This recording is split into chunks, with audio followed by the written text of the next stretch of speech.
Tell me when they're coming because you can see in my feed. Who's the they? All of the above. When they all really start coming. Right on. Right on.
Story on the hill.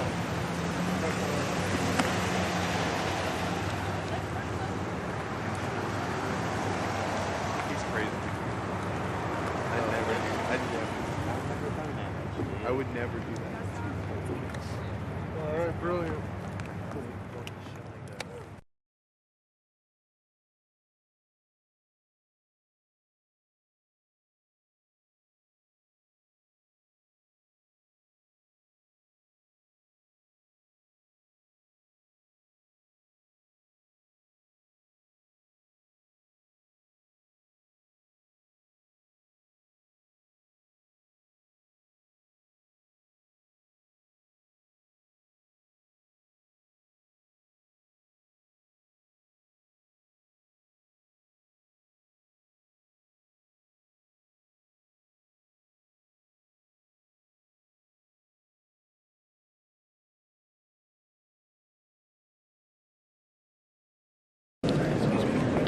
Excuse me, sir.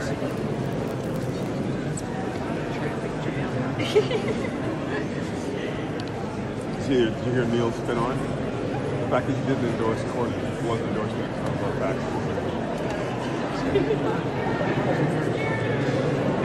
Sure.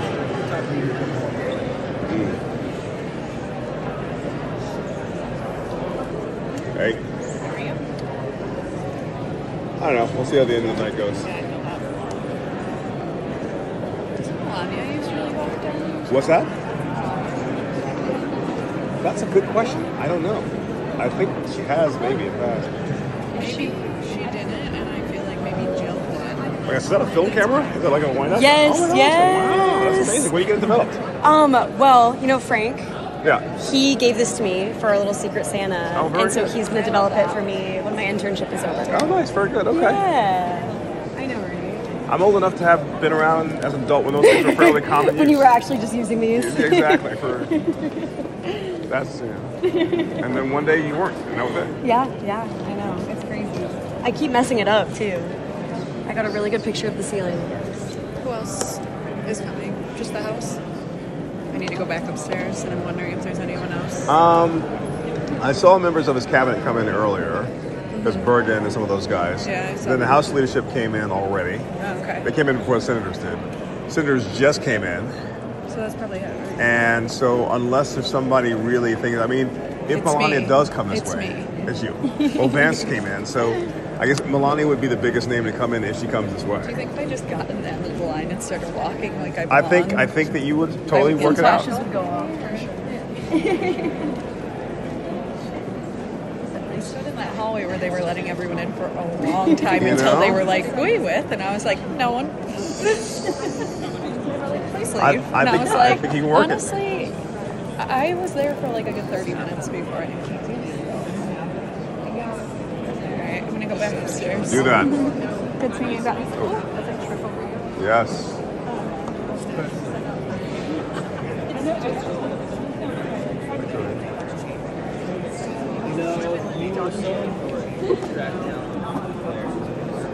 That is a good spin zone.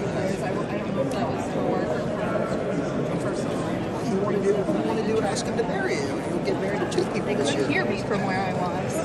Where's FBN set up? We're here, but we're breaking down. Huh? Oh. Are you done?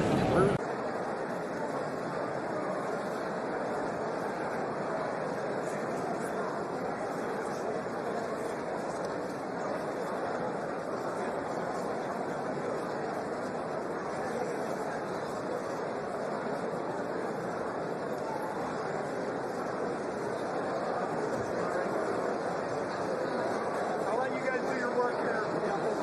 Vice President. See ya.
The joint session will come to order.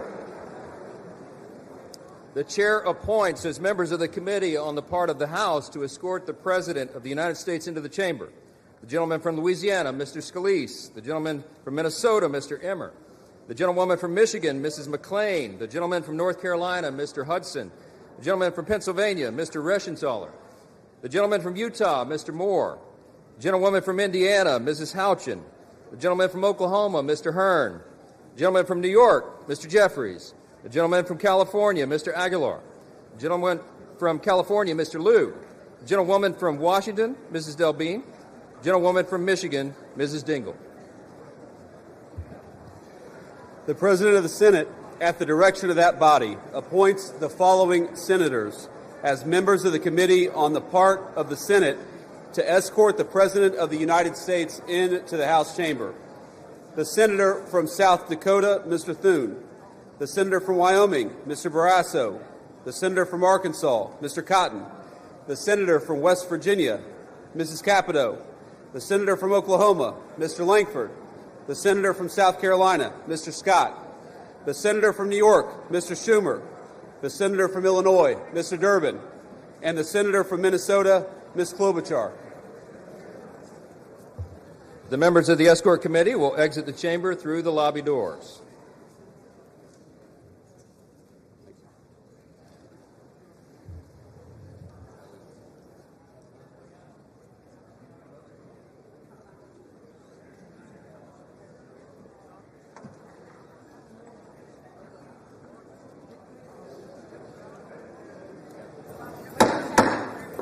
Mr. Speaker, the Acting Dean of the Diplomatic Corps.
Mr. Speaker, the Chief Justice and Associate Justices of the Supreme Court.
Those are fresh releases.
Mr. Speaker, the President's Cabinet.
sir.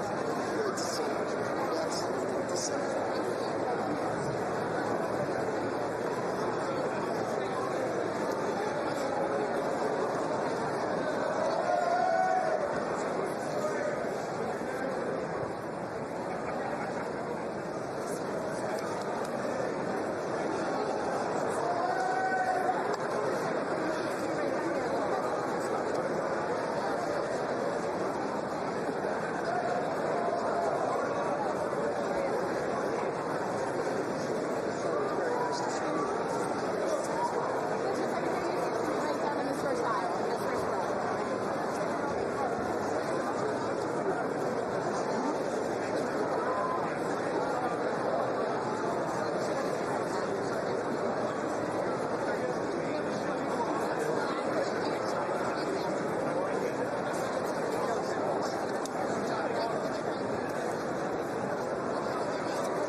Mr. Speaker, the President of the United States.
Trying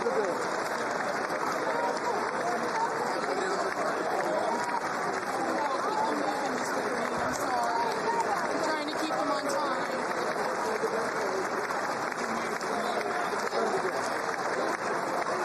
I'm gonna try a selfie.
Members of Congress, I have the high privilege and distinct honor of presenting to you the President of the United States.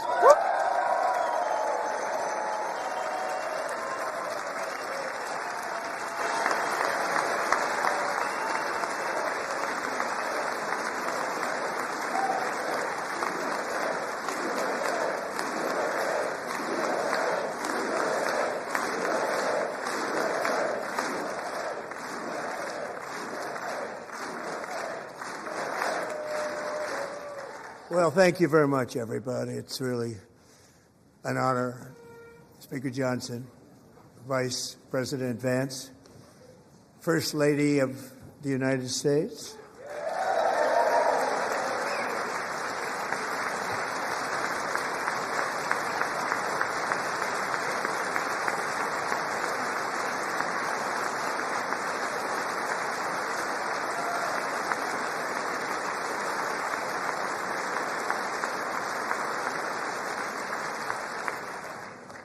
Second Lady of the United States,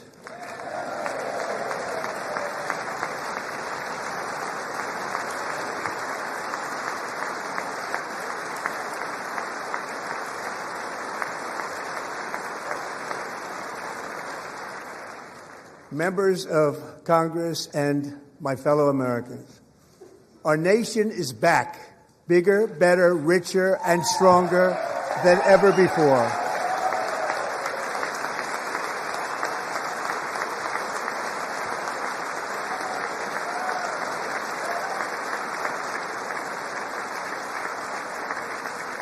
less than 5 months from now, our country will celebrate an epic milestone in American history, the 250th anniversary of our glorious American independence. This July 4th, we will mark 2.5 centuries of liberty and triumph, progress and freedom in the most incredible and exceptional nation ever to exist on the face of the earth. And you've seen nothing yet. We're going to do better and better and better. This is the golden age of America.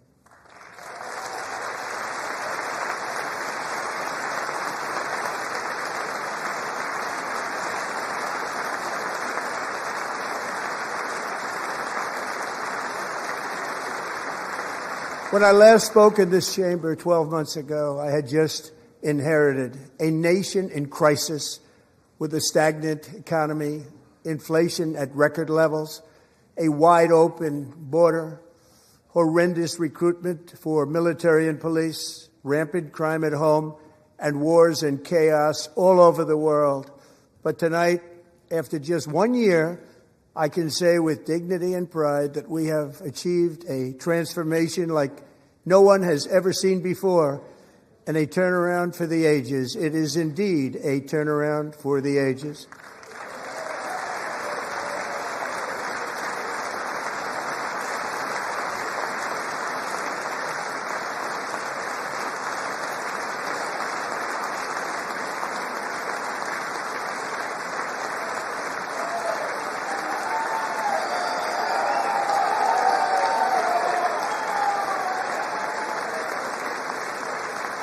And we will never go back to where we were just a very short time ago. We're not going back. Today our border is secure.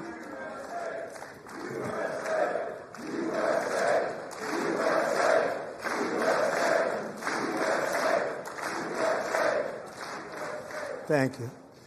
Today our border is secure. Our spirit is restored. Inflation is plummeting. Incomes are rising fast. The roaring economy is roaring like never before, and our enemies are scared. Our military and police are stacked, and America is respected again, perhaps like never before.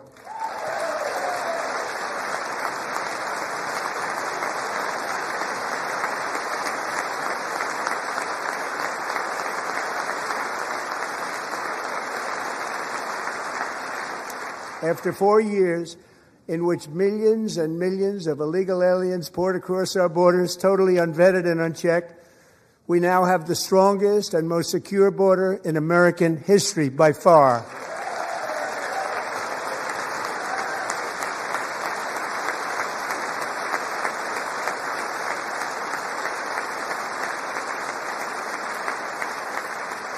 In the past 9 months, 0 illegal aliens have been admitted to the United States.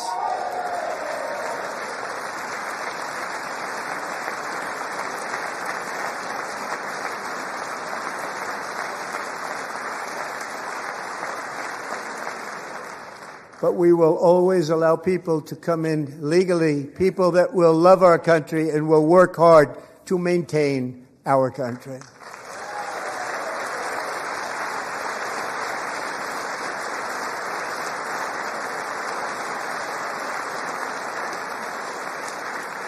The flow of deadly fentanyl across our border is down by a record 56% in 1 year.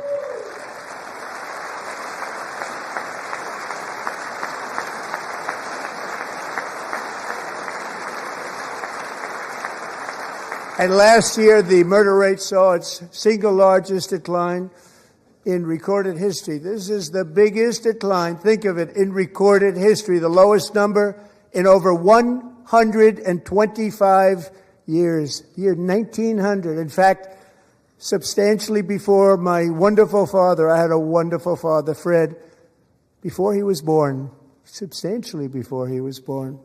That's a long time ago. He wouldn't like me to say that, but that's a long time ago. The Biden administration and its allies in Congress gave us the worst inflation in the history of our country. But in 12 months, my administration has driven core inflation down to the lowest level in more than 5 years. And in the last 3 months of 2025, it was down to 1.7%.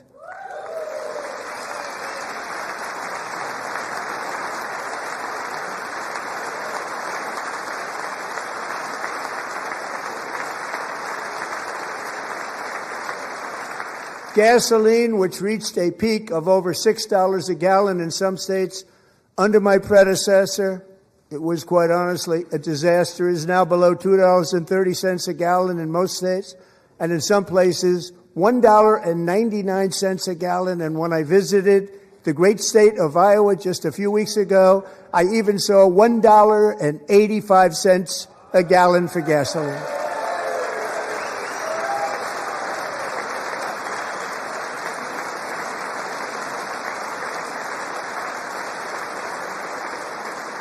Mortgage rates are the lowest in 4 years and falling fast, and the annual cost of a typical new mortgage is down almost $5,000 just since I took office. 1 year. And low interest rates will solve the Biden-created housing problem while at the same time protecting the values of those people who already own a house that really feel rich for the first time in their lives. We want to protect those values. We want to keep those values up. We're going to do both. And we are going to keep it that way. The stock market has set 53 all-time record highs since the election. Think of that. 1 year. Boosting pensions, 401ks, and retirement accounts for the millions and millions of Americans. They're all gaining. Everybody's up, way up. In 4 long years, the last administration got less than $1 trillion in new investment in the United States. And when I say less, substantially less. In 12 months, I secured commitments for more than $18 trillion pouring in from all over the globe.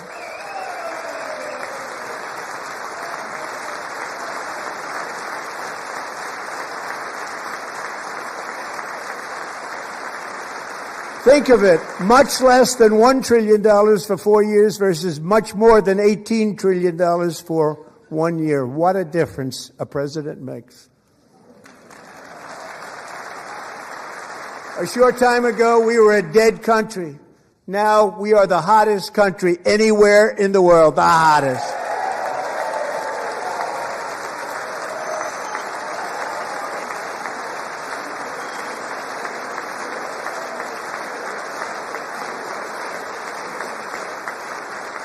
As thousands of new businesses are forming and factories, plants, and laboratories are being built, we have added 70,000 new construction jobs in just a very short period of time. It's getting bigger and bigger and stronger. Nobody can believe what they're watching. American oil production is up by more than 600,000 barrels a day, and we just received from our new friend and partner, Venezuela, more than 80 million barrels of oil.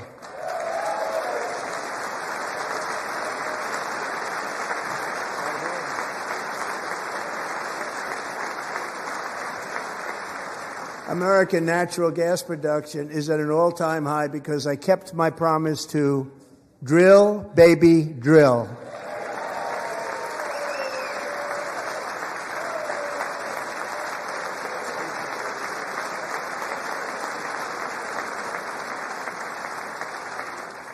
More Americans are working today than at any time in the history of our country. Think about that. Any time in the history of our country, more working today.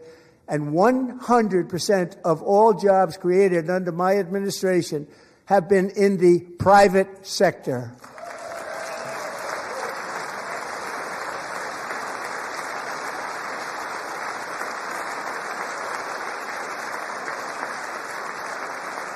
We ended DEI in America.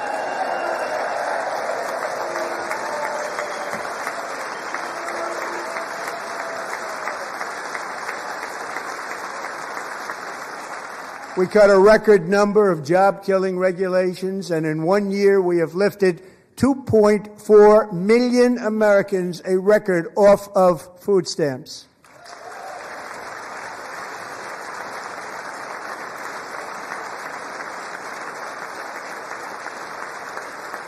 And for all of these reasons, I say tonight, members of Congress, the state of our union is strong.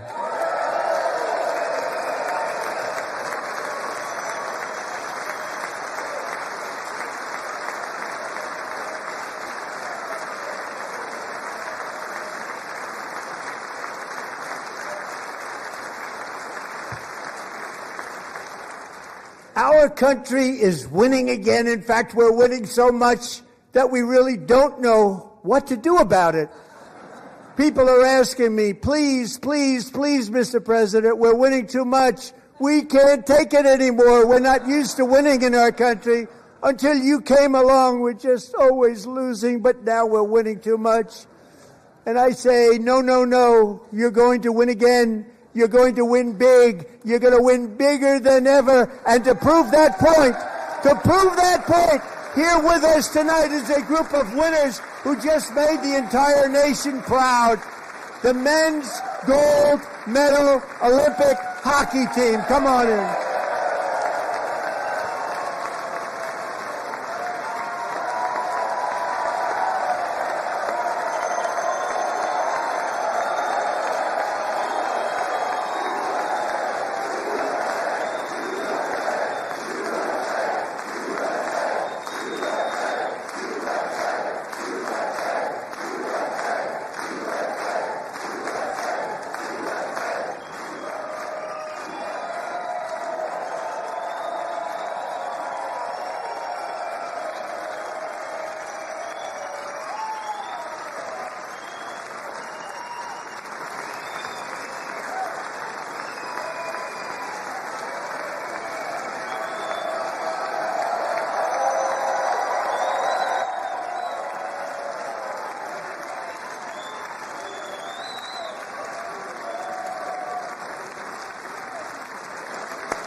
Go ahead.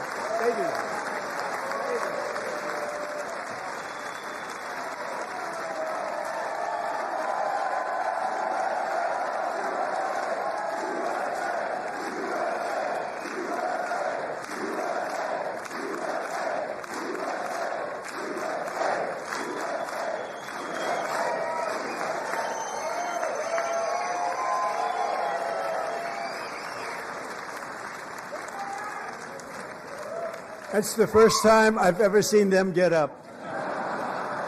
And actually, not all of them did get up. But they beat a fantastic Canadian team in overtime, as everybody saw, as did the American women who will soon be coming to the White House.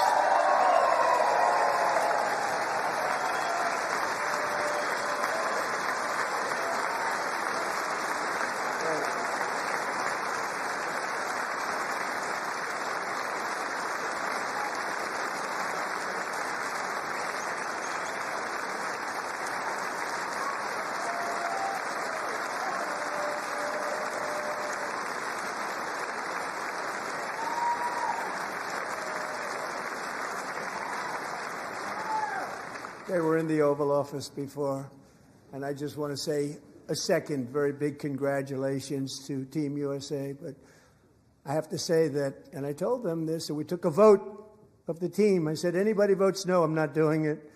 So they stood there, and they weren't about to say no, because I'd never seen a goaltender play as well as goalie Connor Hellebuyck.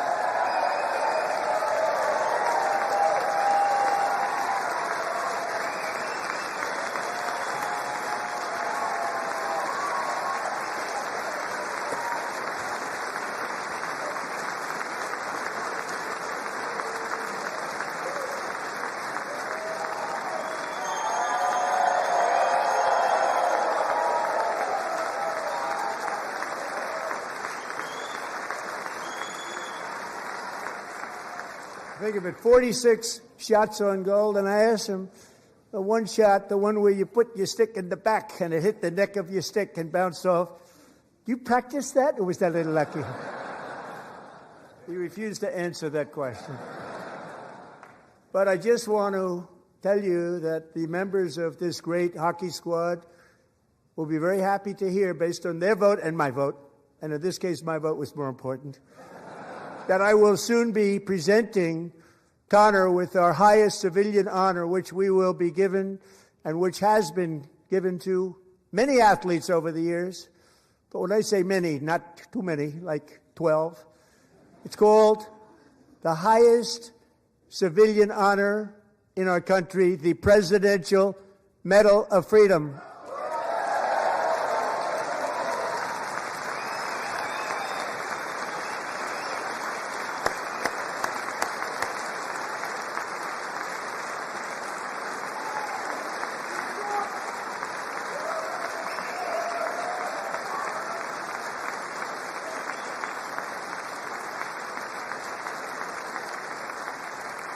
Great athletes have gotten that, very great, the best, and I thought he deserved it. And I did take a vote, every single one of them. I said, I'm not giving it if anybody goes no, and every single one of them rapidly put up their hand. So I want to thank you. What a special job you did. What special champions you are. Thank you very much.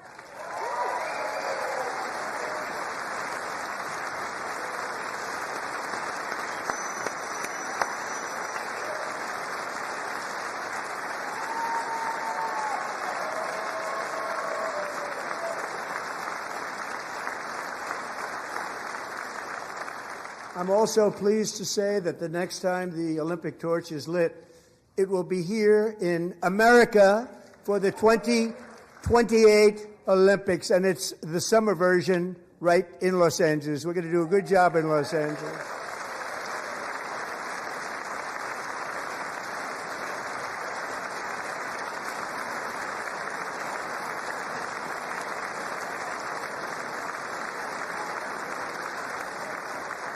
And Los Angeles is going to be safe, just like Washington, D.C. is now one of the safest cities in the country.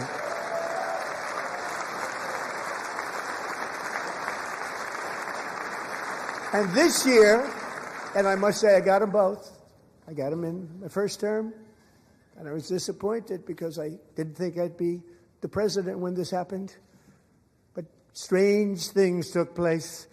And now I've got them because I got the Olympics and I got the 2026 FIFA World Cup, and I wanted to claim the 250th, but I didn't get away with that one. I couldn't claim that one for myself.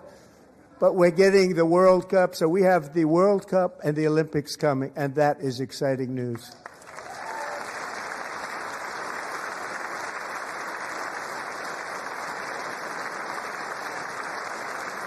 So this will be a year to celebrate our country and the heroes who have kept it free. Men like Buddy Taggart. At age 17, Buddy volunteered to defend America in World War II, serving in the Pacific under the great General Douglas MacArthur. He fought bravely in the famous Battle of Manila, worked so hard. He was badly wounded and almost killed by enemy machine guns in Luzon. And 81 years ago this month, he liberated the largest internment camp in the Philippines, one of the largest anywhere in the world. But he earned many honors, including a Purple Heart and a Bronze Star, came home, started a family, and tonight he is in the gallery looking forward to July 4th, 2026, his 100th birthday.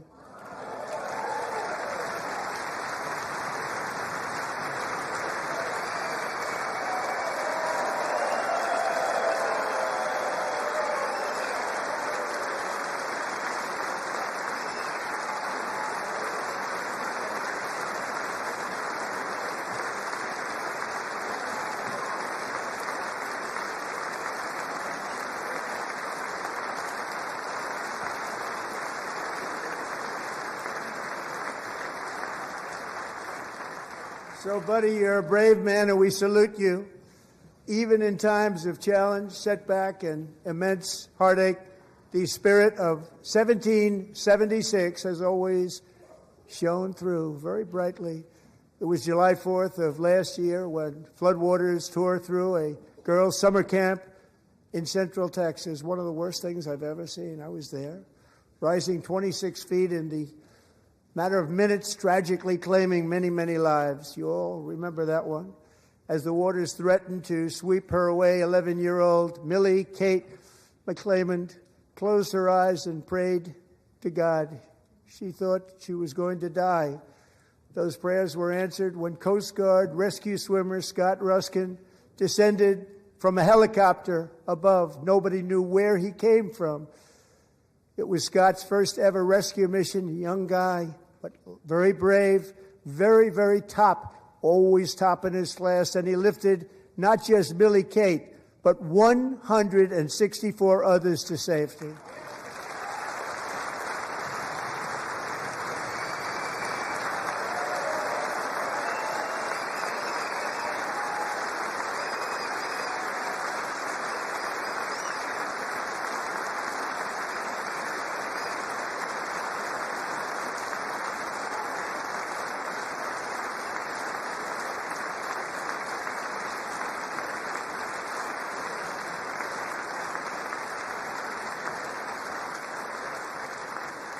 People watched Scott from a distance, and they couldn't believe what they were seeing. The winds were blowing, the rain was pouring, everything was going, and that rapid water, nobody's ever seen anything like it. They said, wow, that's something. Tonight, Scott and Millie Kate are here together, reunited for the very first time. Thank you, Scott, Millie Kate.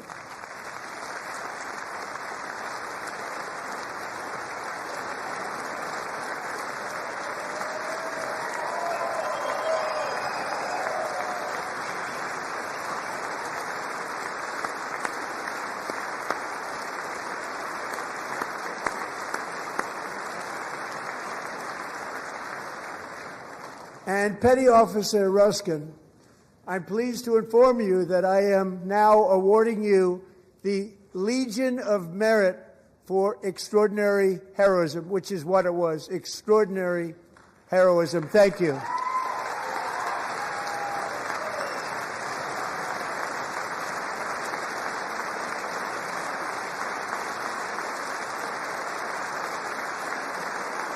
And I'd like to have the military aide to please come down and take care of the service. Military aide, thank you very much. Take care of that very important service.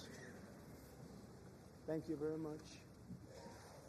From 1776 to today, every generation of Americans has stepped forward to defend life, liberty, and the pursuit of happiness.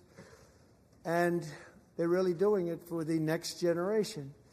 But now it's our turn. Together we're building a nation where every child has the chance to reach higher and go further, where government answers to the people, not the powerful, and where the interests of hardworking American citizens are always our first and ultimate concern. That is the debt we owe to the heroes who came before us, and that is the promise we must keep to America for our 250th year. Last year, I urged this Congress to begin the mission by passing the largest tax cuts in American history, and our Republican majorities delivered so beautifully. Thank you, Republicans.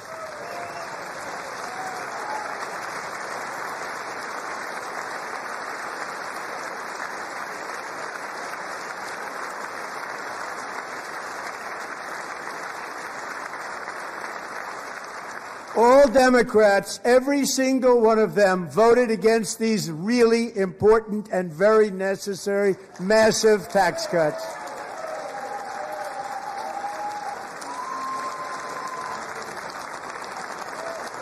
They wanted large-scale tax increases to hurt the people instead.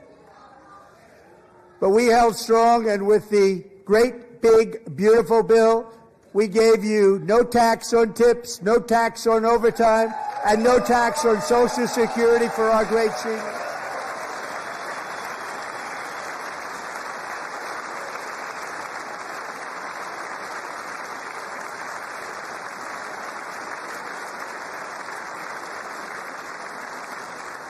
And we also made interest on auto loans tax deductible the first time, but only if the car is made in America.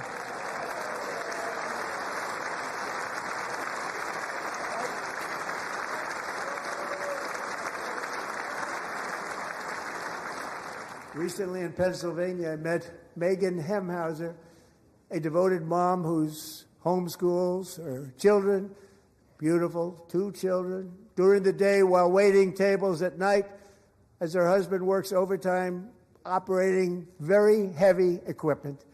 Megan is here this evening, and she's happy to tell you that she is so much richer because with no tax on tips, no tax on overtime, and her expanded child tax credit done again by Republicans, Megan and her husband will take home more than $5,000 extra just for the year, cutting her tax bill in more than half.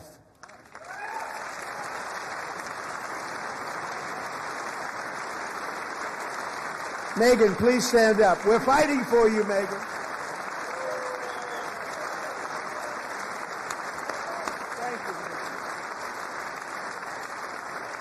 Thank you, Megan. We're fighting for you, Megan. Under our bill, parents like Megan can also activate their children's brand new Trump accounts. And I didn't name it. I did not name that.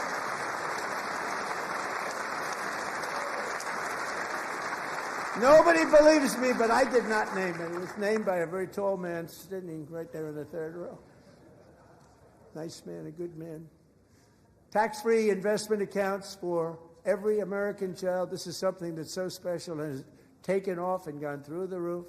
Millions will be pre-funded courtesy of the U.S. Treasury and private individuals like Michael and Susan Dell, who have donated $6.25 billion to fund the Trump accounts for 25 million American children. They're great people.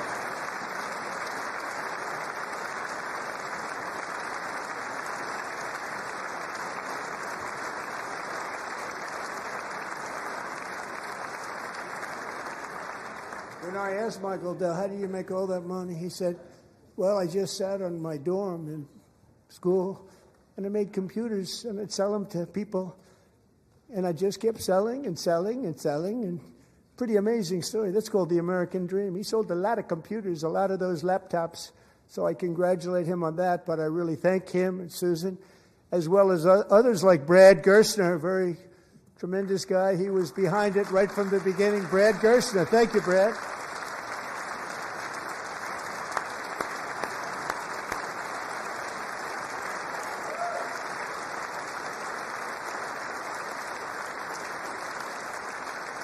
So with modest additional contributions, these young people's accounts could grow to over $100,000 or more by the time they turn 18. Think of it. How much money is that for somebody that started with nothing?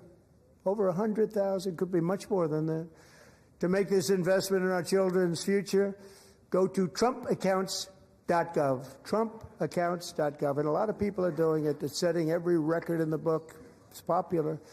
They knew what it was going to take. I'm so proud of them. I'm so proud of the people that got it started. And now it's just taken off. One of the primary reasons for our country's stunning economic turnaround, the biggest in history, where the Dow Jones broke 50,000 4 years ahead of schedule, and the S&P hit 7,000, where it wasn't supposed to do it for many years, were tariffs. I used these tariffs, took in hundreds of billions of dollars to make great deals for our country, both economically and on a national security basis. Everything was working well. Countries that were ripping us off for decades are now paying us hundreds of billions of dollars. They were ripping us so badly, you all know that. Everybody knows it. Even the Democrats know it. They just don't want to say it. And yet these countries are now happy, and so are we. We made deals. The deals are all done. And they're happy. They're not making money like they used to, but we're making a lot of money. There was no inflation, tremendous growth, and the big story was how Donald Trump called the economy correctly, and 22 Nobel Prize winners in economics didn't. They got it totally wrong. They got it really wrong. And then just 4 days ago, an unfortunate ruling from the United States Supreme Court. It just came down. It came down. Very unfortunate ruling. But the good news is that almost all countries and corporations want to keep the deal that they already made, right, Scott?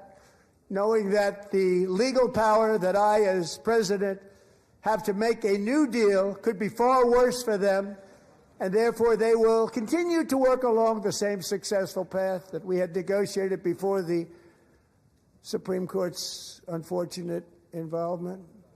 So despite the disappointing ruling, these powerful, country-saving, it's saving our country, the kind of money we're taking in, peace-protecting.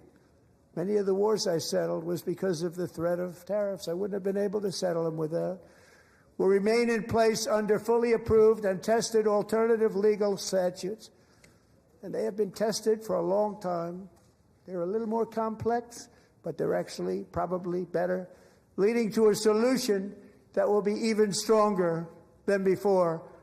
Congressional action will not be necessary. It's already time-tested and approved.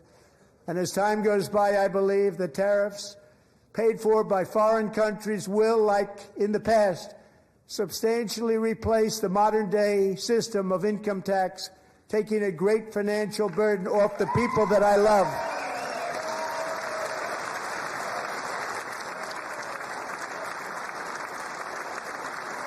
Right?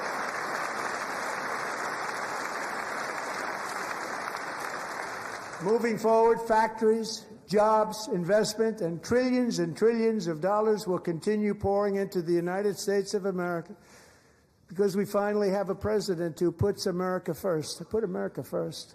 I love America.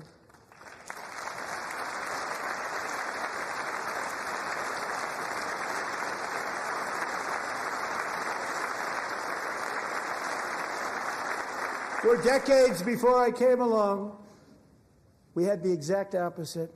From trade to health care, from energy to immigration, everything was stolen and rigged in order to drain the wealth out of the productive, hardworking people who make our country great, who make our country run. Under Biden and his corrupt partners in Congress and beyond, it reached a breaking point with the Green New scam, open borders for everyone. They poured in by the millions and millions from prisons, from mental institutions. They were murderers, 11,888 murders. They came into our country. You allowed that to happen. And record-setting inflation that cost the typical family $34,000 in just a speck of time. Now the same people in this chamber who voted for those disasters suddenly use the word affordability, a word. They just used it. Somebody gave it to them, knowing full well that they caused and created the increased prices that all of our citizens had to endure. You caused that problem. You caused that problem.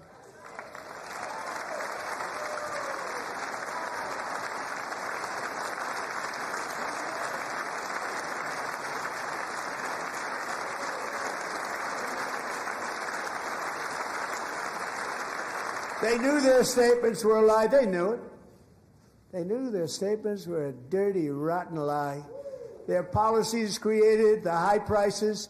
Our policies are rapidly ending them. We are doing really well. Those prices are plummeting downward.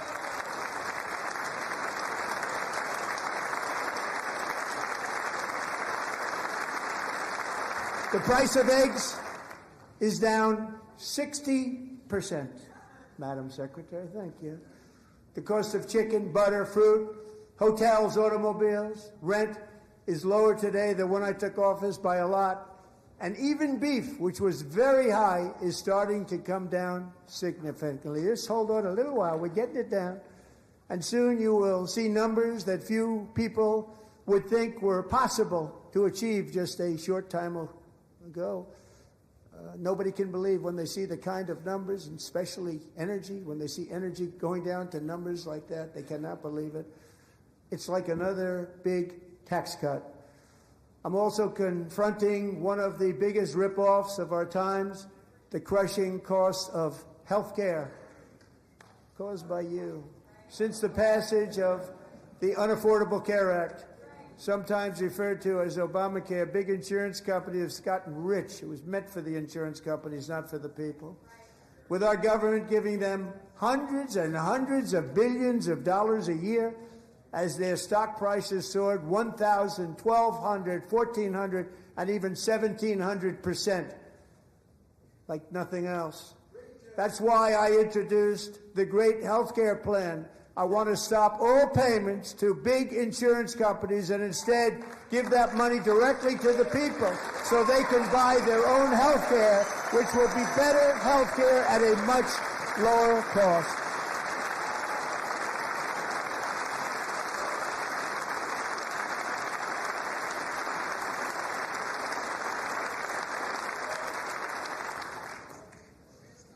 In addition, my plan requires maximum price transparency. That's a big deal. Sounds so simple, so big. And I did that in my first term, and the Democrats immediately terminated it with full knowledge that they were doing a very bad thing for the people. Costs were going to go way up, and that's what happened. And now I'm bringing them way down on health care and everything else. I'm also ending the wildly inflated cost of prescription drugs like has never happened before.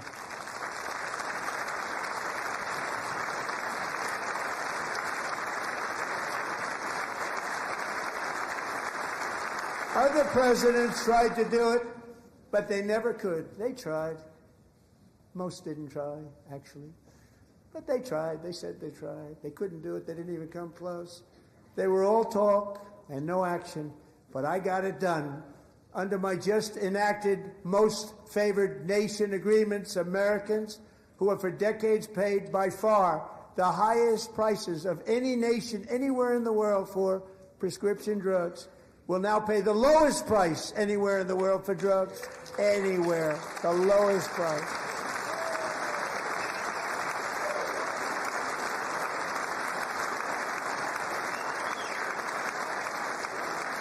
So in my first year of the second term, should be my third term, but strange things happen. I took prescription drugs, a very big part of healthcare, from the highest price in the entire world to the lowest. That's a big achievement.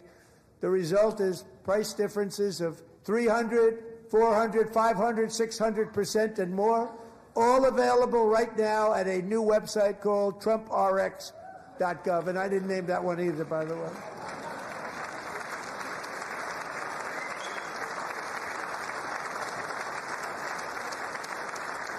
And here tonight is the very first customer ever to get that big discount, and it is big, Catherine Rayner. For 5 years, she and her husband have struggled with infertility, and they turned to IVF. One drug has been costing Catherine $4,000 to purchase, but a few weeks ago, she logged onto the TrumpRx website and got that same drug that cost $4,000, got it for under $500. A reduction of much more, actually, than $3,500. Catherine, we are all praying for you, and you're going to be a great mom.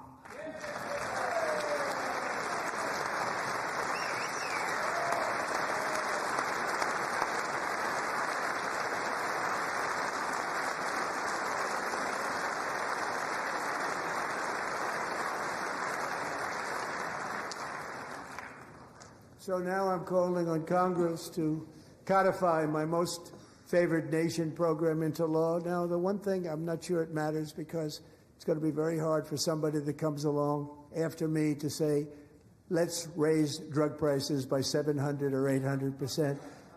But John and Mike, if you don't mind, codify it anyway.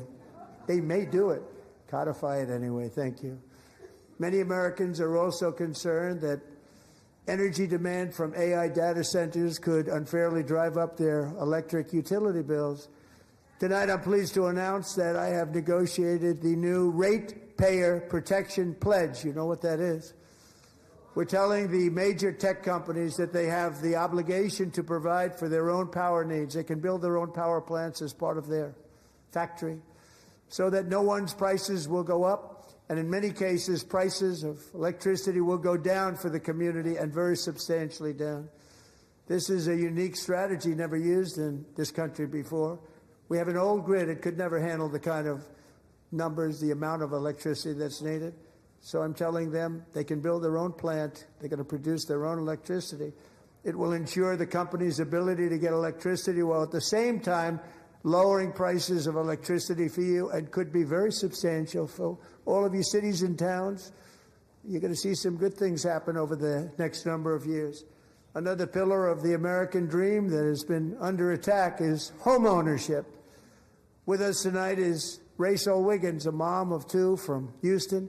She placed bids on 20 homes and lost all of those bids to gigantic investment firms that bypassed inspection, paid all cash, and turned those houses into rentals, stealing away her American dream. She was devastated. Stories like this are why last month I signed executive order to ban large Wall Street investment firms from buying up into thousands single-family homes.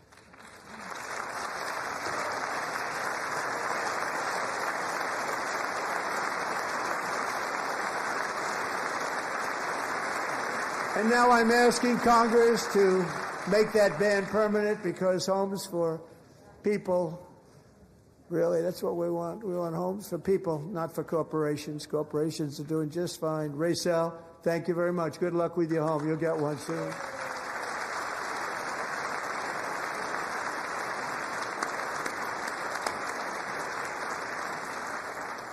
We're also working to make it easier for Americans to save for retirement. And under this administration, we will always protect Social Security and Medicare. They are not protecting it for our seniors. We will always protect Social Security, Medicare, Medicaid.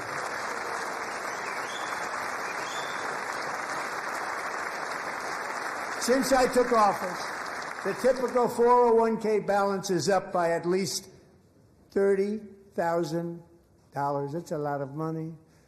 We have millions and millions of people, because the stock market has done so well, setting all those records.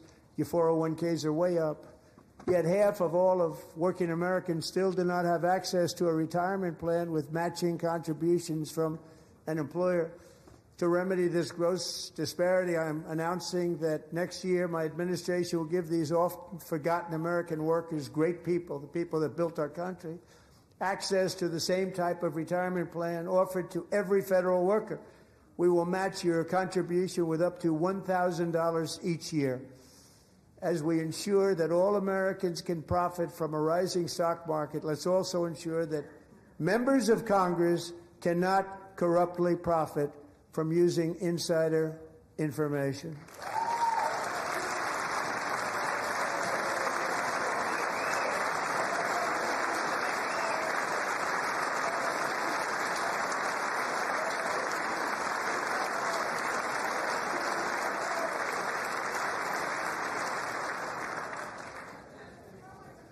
They stood up for that. I can't believe it. I can't believe it. Did Nancy Pelosi stand up if she's here? Doubt it. Pass the Stop Insider Trading Act without delay.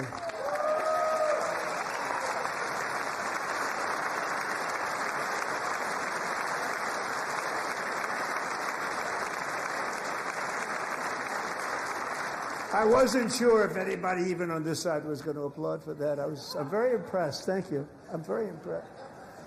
But when it comes to the corruption that is plundering, it's plundering America. There's been no more stunning example than Minnesota, where members of the Somali community have pillaged an estimated $19 billion from the American taxpayer. Oh, we have all the information. And in actuality, the number is much higher than that. And California, Massachusetts, Maine, and many other states are even worse. This is the kind of corruption that shreds the fabric of a nation, and we are working on it like you wouldn't believe.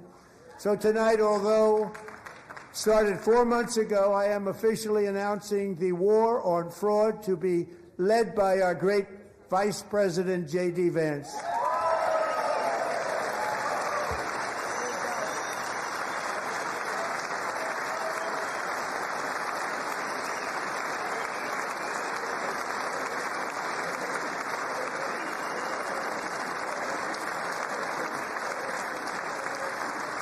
will get it done.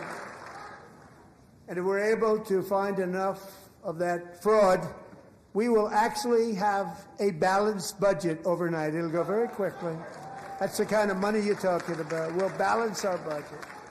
The Somali pirates who ransacked Minnesota remind us that there are large parts of the world where bribery, corruption, and lawlessness are the norm, not the exception. Importing these cultures through unrestricted immigration and open borders brings those problems right here to the USA, and it is the American people who pay the price in higher medical bills, car insurance rates, rent, taxes, and perhaps most importantly, crime. We will take care of this problem. We're going to take care of this problem. We are not playing games. Delilah.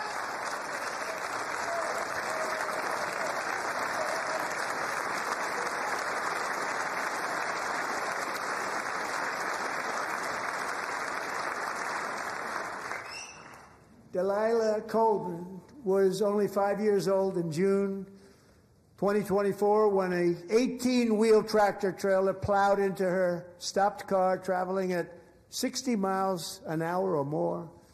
The driver was an illegal alien let in by Joe Biden and given a commercial driver's license by open borders politicians in California. Doctors said Delilah would never be able to walk or talk, have a good life. She wouldn't even be able to eat again. But against all odds, she is now in the first grade learning to walk. And she's here this evening with her dad, Marcus, a fantastic man. Delilah, please, you are a great inspiration. Please stand up.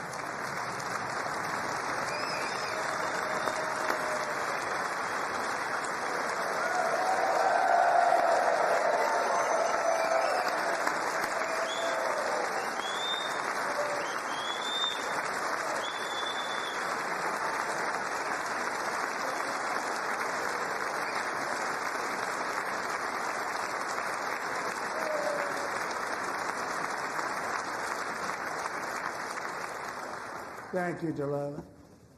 Many, if not most, illegal aliens do not speak English and cannot read even the most basic road signs as to direction, speed, danger, or location.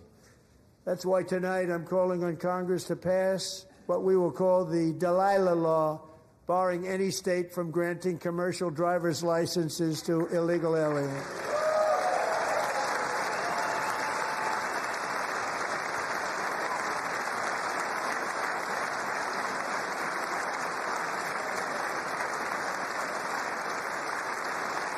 And yesterday, as you probably saw at the White House, I hosted a ceremony with Americans who lost their treasured loved ones to the scourge of illegal immigration. People came into our country, how we allowed this to happen with our open borders.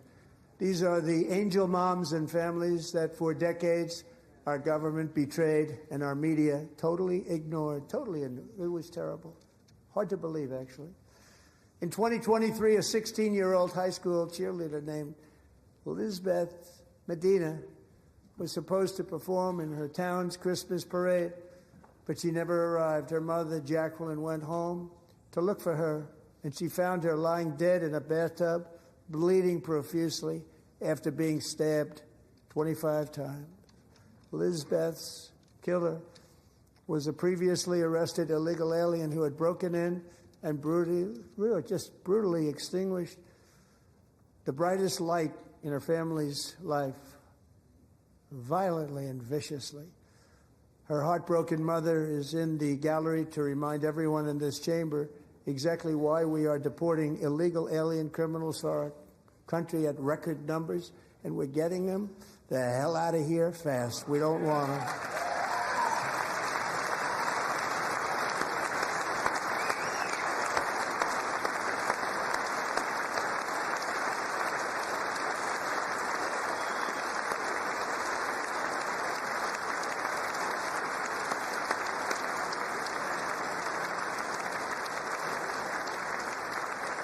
Thank you very much, Jacqueline. Thank you.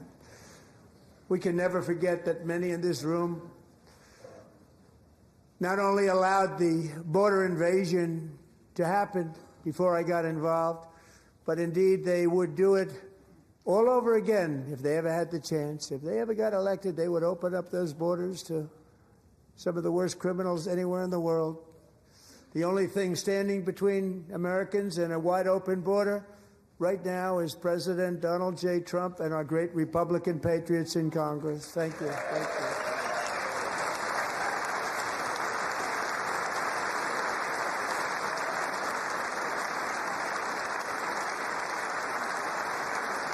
As we speak, Democrats in this chamber have cut off all funding for the Department of Homeland Security. It's all cut off. It's all cut off. They have instituted another Democrat shutdown, the first one costing us 2 points on GDP. 2 points we lost on GDP, which probably made them quite happy, actually. Now they have closed the agency responsible for protecting Americans from terrorists and murderers. Tonight I'm demanding the full and immediate restoration of all funding for the border security, homeland security of the United States, and also for helping people clean up their snow. We have no money because of the Democrats, and it would be nice. We'd love to give you a hand at cleaning it up, but you gave no money. Nobody's getting paid. It's a shame. So you have to think about it. We have, in case you didn't know, a pretty large snowstorm out there. One of the great things about the State of the Union is how it gives Americans the chance to see clearly what their representatives really believe. So tonight I'm inviting every legislature to join with my administration in reaffirming a fundamental principle. If you agree with this statement, then stand up and show your support. The first duty of the American government is to protect American citizens, not illegal aliens.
Isn't that a shame? You should be ashamed of yourself not standing up. You should be ashamed of yourself. That is why I'm also asking you to end deadly sanctuary cities that protect the criminals and enact serious penalties for public officials who block the removal of criminal aliens. In many cases, drug lords, murderers all over our country, they're blocking the removal of these people out of our country, and you should be ashamed of yourself.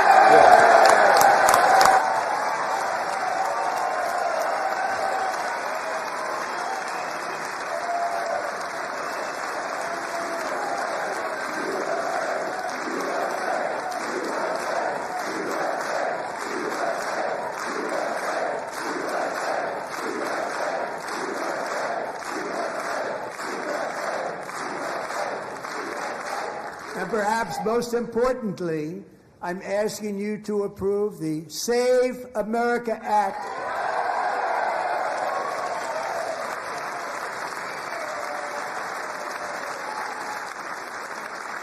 to stop illegal aliens and others who are unpermitted persons from voting in our sacred American elections. The cheating is rampant in our elections. It's rampant.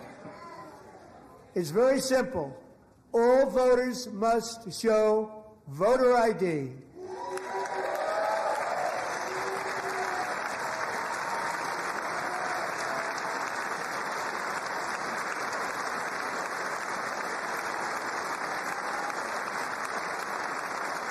All voters must show proof of citizenship in order to vote.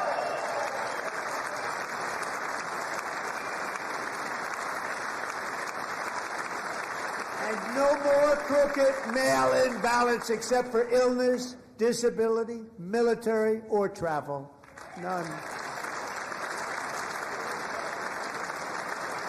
And this should be an easy one. And by the way, it's polling at 89%, including Democrats. 89%.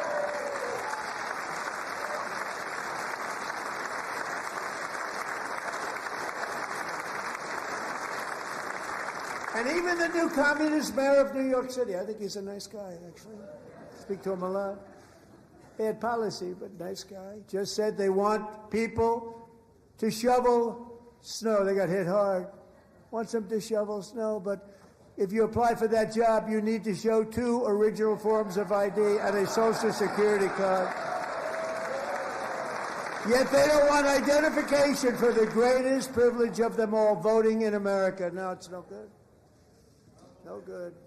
Both Republicans and Democrats overwhelmingly agree on the policy that we just enunciated.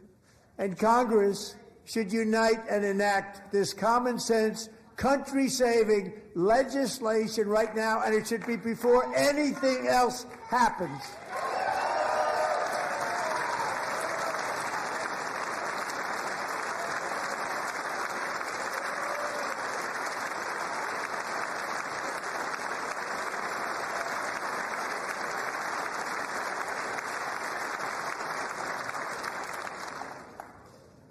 And the reason they don't want to do it, why would anybody not want voter ID? One reason, because they want to cheat. There's only one reason. They make up all excuses. They say it's racist. They come up with things. You almost say, what imagination they have. They want to cheat. They have cheated. And their policy is so bad that the only way they can get elected is to cheat. And we're going to stop it. We have to stop it, John.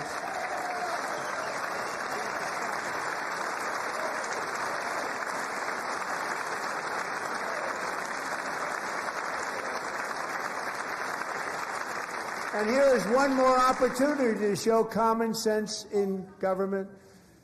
In the gallery tonight are Sage Blair and her mother, Michelle. In 2021, Sage was 14 when school officials in Virginia sought to socially transition her to a new gender, treating her as a boy and hiding it from her parents. Hard to believe, isn't it? Before long, a confused Sage ran away from home after she was found in a horrific situation in Maryland.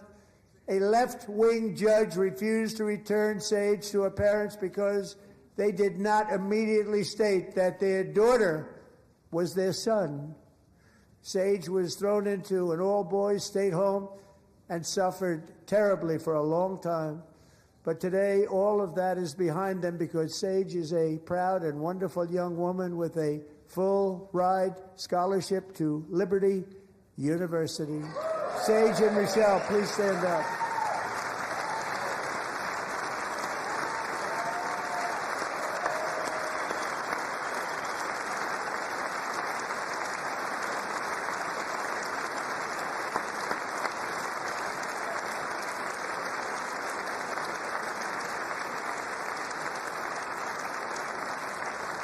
And thank you for your great bravery. And who can believe that we're even speaking about things like this? 15 years ago, if somebody was up here and said that, they'd say, what's wrong with him? But now we have to say it because it's going on all over numerous states without even telling the parents. But surely we can all agree no state can be allowed to rip children from their parents' arms and transition them to a new gender against the parents' will. Who would believe that we're even talking about this? We must ban it, and we must ban it immediately.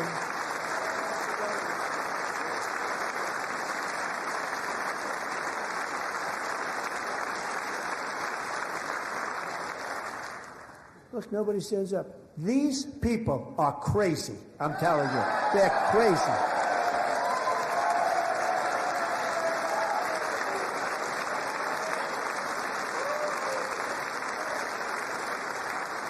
Amazing. Governor. Boy, oh boy. We're lucky we have a country. With people like this, Democrats are destroying our country, but we've stopped it just in the nick of time, didn't we? Huh?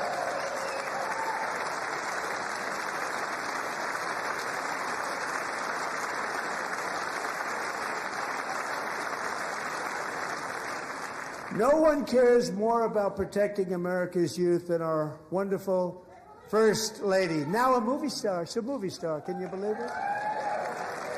Who would have believed that? Over the past year, she has had an incredible impact championing AI legislation, advancing a landmark executive order on foster care, and helping secure $30 million to launch the Melania Trump Foster Youth to Independence Initiative. It's a tremendous, really a tremendous thing that happened and had a lot of bipartisan support. She gets much better bipartisan support than I do. I get none. She gets a lot. Someday you're going to have to tell me how you did that. And students and educators in every state have joined the First Lady's efforts in the presidential AI challenge, keeping America's next generation positioned to succeed and strongly succeed in the future. Tonight we welcome two young people whose lives reflect the First Lady's impact, Sierra Burns and Everest Nevermont. Thank you both, and Melania, thank you. I know how hard you worked on it. Thank you very much.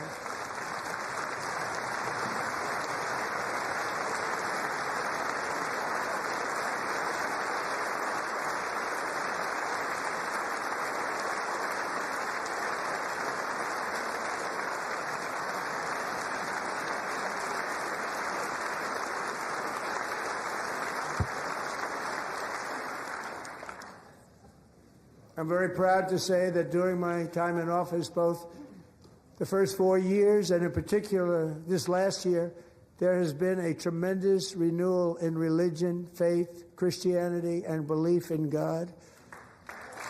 Tremendous renewal.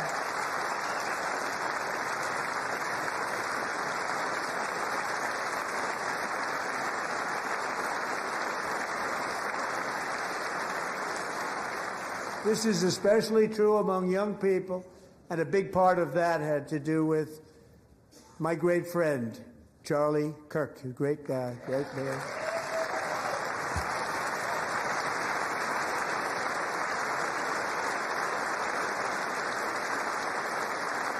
So last year, Charlie was violently murdered by an assassin and martyred, really martyred for his beliefs. His wonderful wife, Erica, is with us tonight. Erica, please stand.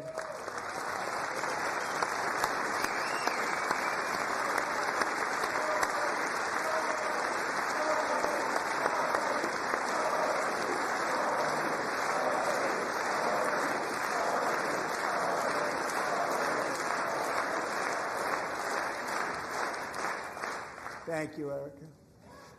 Been through a lot. In Charlie's memory, we must all come together to reaffirm that America is one nation under God, and we must totally reject political violence of any kind.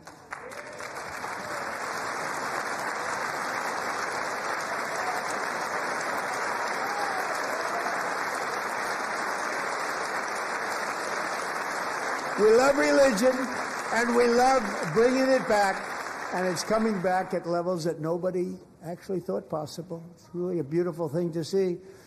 Above all, unleashing America's promise requires keeping our communities safe. We have made incredible strides, yet dangerous repeat offenders continue to be released by pro-crime Democrat politicians again and again. We are honored to be joined tonight by a woman who's been through hell, Anya Zaretska. In 2022, she and her beautiful daughter, so beautiful, what a beautiful young woman, Irina, fled war-torn Ukraine to live with relatives near Charlotte, North Carolina. And by the way, what's going on with Charlotte?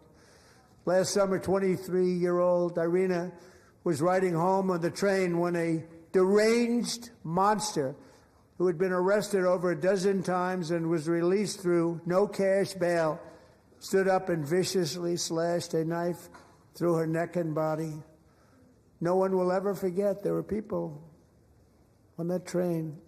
No one will ever forget the expression of terror on Irina's face as she looked up at her attacker in the last seconds of her life. She died instantly.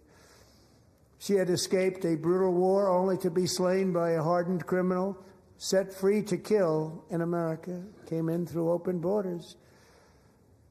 Mrs. Zaretska, tonight I promise you we will ensure justice for your magnificent daughter, Irina.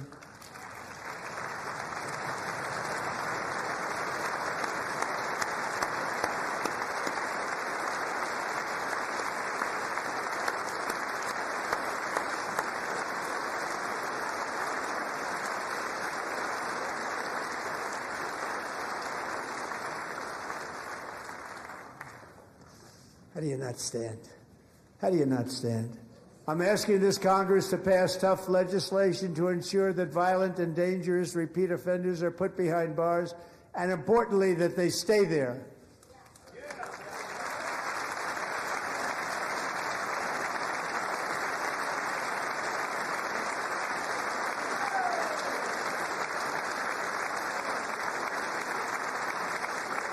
Starting last summer, I deployed our National Guard and federal law enforcement to restore law and order to our most dangerous cities, including Memphis, Tennessee, big success, New Orleans, Louisiana, big success, and our nation's capital itself, Washington, D.C., where we have almost no crime anymore in Washington, D.C. How did that happen?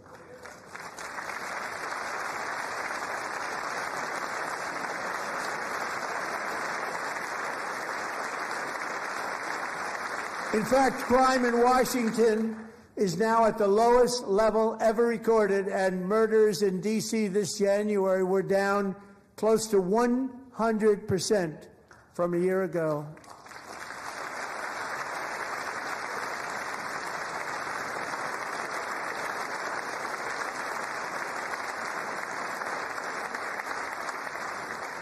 They don't like to hear that. One of the sick people, one of the brave service members who helped achieve this stunning turnaround was 20-year-old West Virginia Army National Guard Specialist Sarah Beckstrom. After a 4-month deployment, she voluntarily extended her service, and her rank was going to be lifted. She was doing so well. They were so proud of her. But the very next day, she was on patrol near the White House when she was ambushed and shot in the head by a terrorist monster from Afghanistan. Shouldn't have been in our country. And all because she wore the uniform of our nation, she was shot. He traveled here because he didn't like people wearing our uniform. He was sick and deranged, shouldn't have been in our country. Sarah Beckstrom died in order to defend our capital, and we are honored to be joined by her wonderful parents, Gary and Evalie. Your daughter was a true American patriot, and she will be greatly missed. She was a great person. I saw reports on her. They'd never seen anything like her.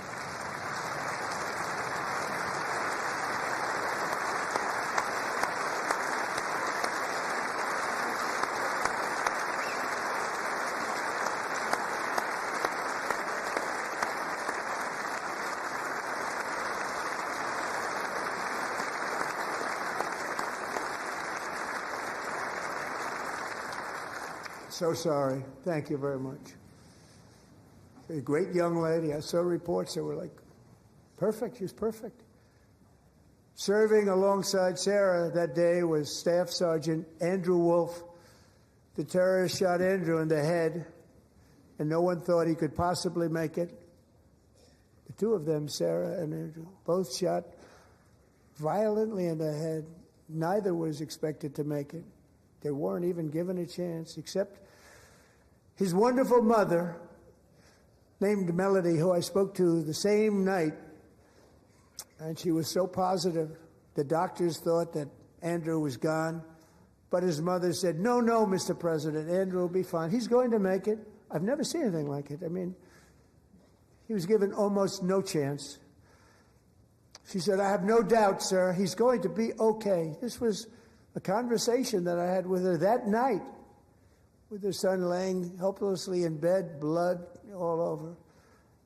Everybody is praying, she said, sir, he will be okay. The doctors didn't understand what she was saying.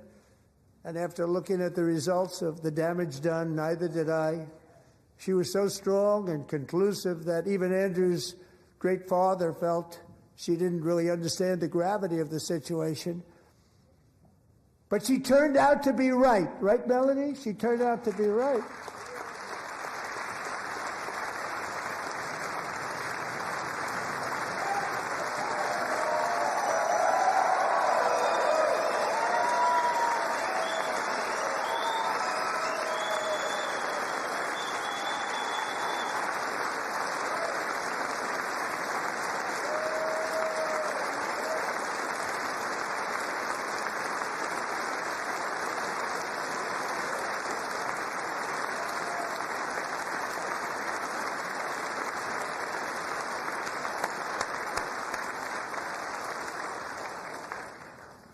Amazing, actually. I said, where does this woman come from? She's the most positive person I've ever met. With God's help, Andrew has battled back from the edge of death, and we're talking about the edge of death, on his way to a miraculous recovery. He's got a little work to do, but he's doing great. Nice to see you. He's a good-looking guy. Nice to see you. Thanks, Andrew. Thank you very much.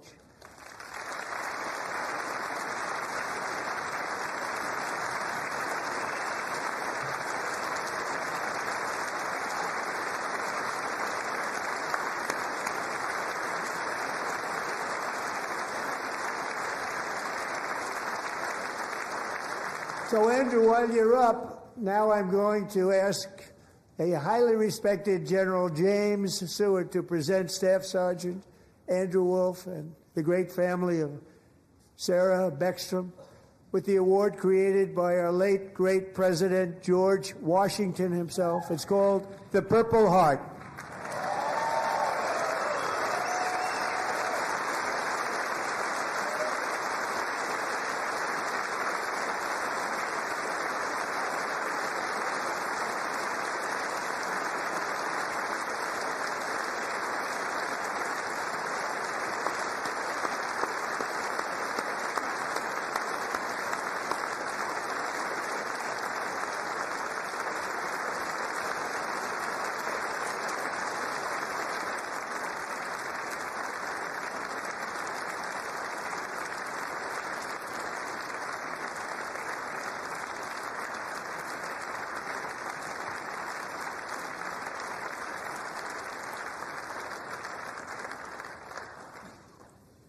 We love you all.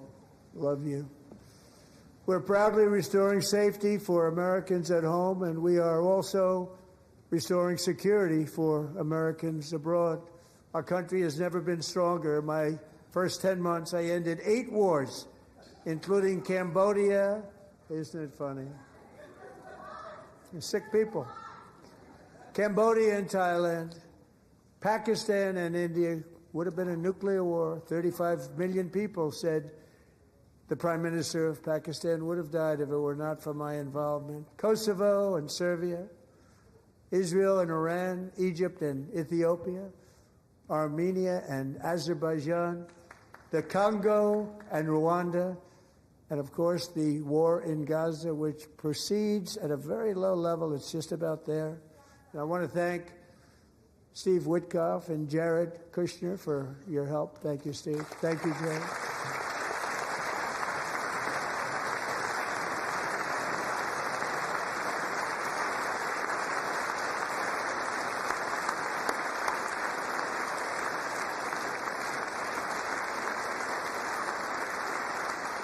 And I also want to thank the man they report to, Secretary of State Marco Rubio. Thank you, Marco.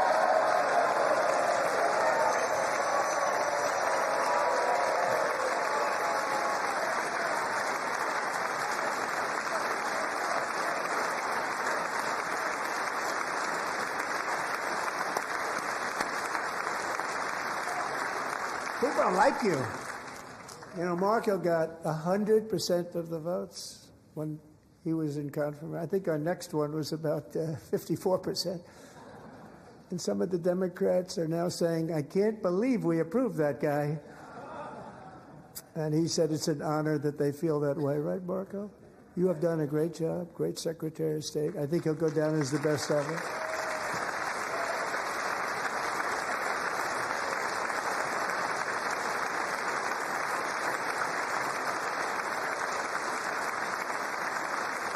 Under the ceasefire I negotiated, every single hostage, both living and dead, has been returned home. Can you believe that?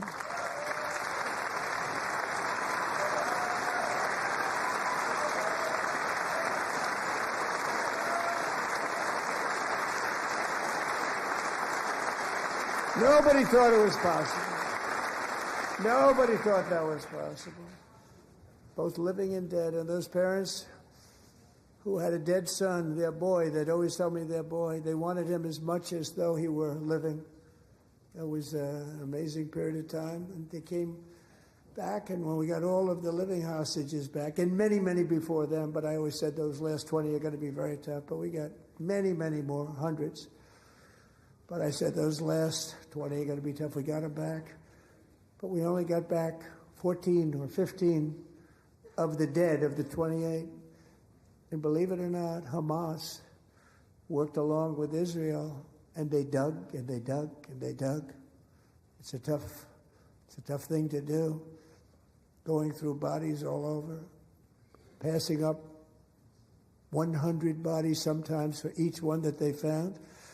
Tough job. And they finally got it back to 27. And then Steve and Jared, they got it back to 28. They found all 28. Nobody thought that was possible, but we did it. And I remember the family of the 28th.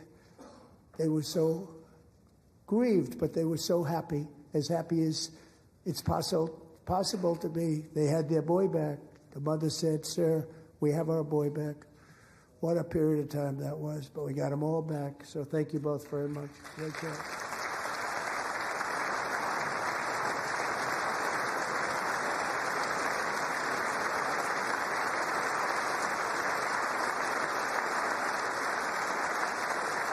And we're working very hard to end the ninth war, the killing and slaughter between Russia and Ukraine, where 25,000 soldiers are dying each and every month. Think of that, 25,000 soldiers are dying a month.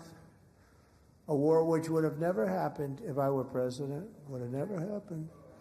As president, I will make peace wherever I can, but I will never hesitate to confront threats to America wherever we must. That's why in a breakthrough operation last June, the United States military obliterated Iran's nuclear weapons program with an attack on Iranian soil known as Operation Midnight Hammer.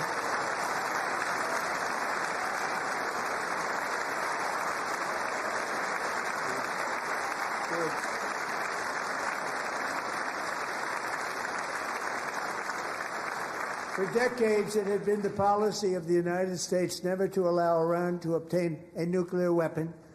Many decades. Since they seized control of that proud nation 47 years ago, the regime and its murderous proxies have spread nothing but terrorism and death and hate. They've killed and maimed thousands of American service members and hundreds of thousands and even millions of people with what's called roadside bombs. They were the kings of the roadside bomb. And we took out Soleimani. I did that during my first term. Had a huge impact. He was the father of the roadside bomb.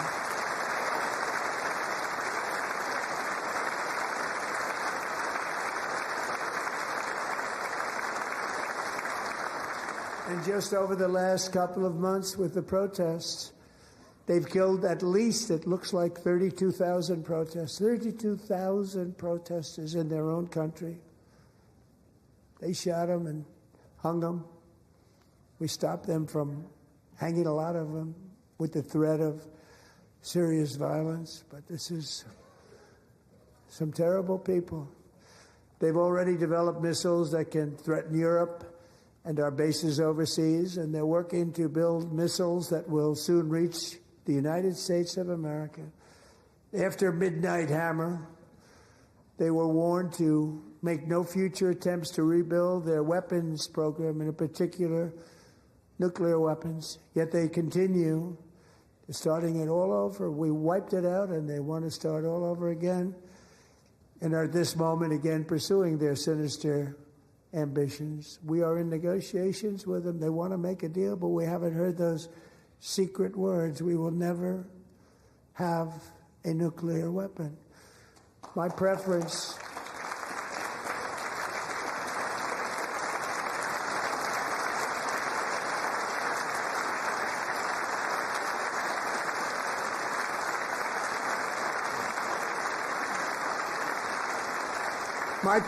is to solve this problem through diplomacy. But one thing is certain, I will never allow the world's #1 sponsor of terror, which they are by far, to have a nuclear weapon. Can't let that happen.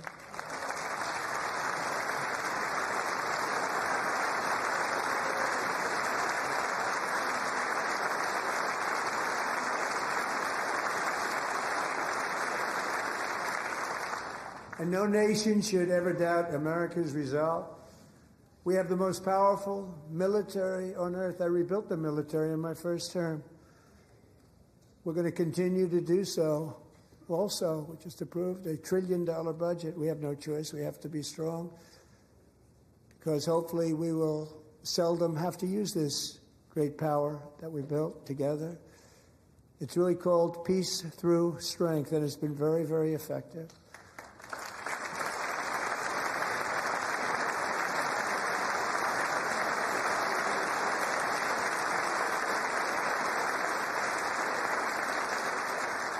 So thanks to Republicans in Congress, we're investing that record number of dollars, have no choice, in the United States Armed Forces.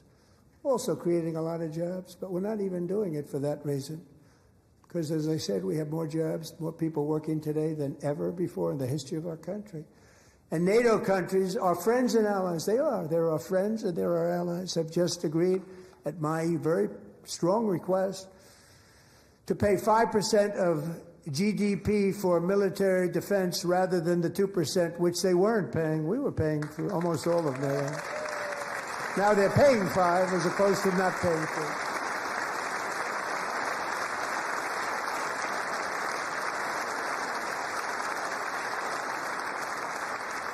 And getting that 5% was something which everyone said would never be done, could not happen. We got it really easily with one meeting. And big difference between 2% that's not paid. We were paying the freight of many of them. Very few were paid up. Now 5%, then they're paid. And everything we send over to Ukraine is sent through NATO, and they pay us in full. They pay us totally in full. Every branch of our armed forces is setting records for recruitment. This is so exciting. And every service member recently...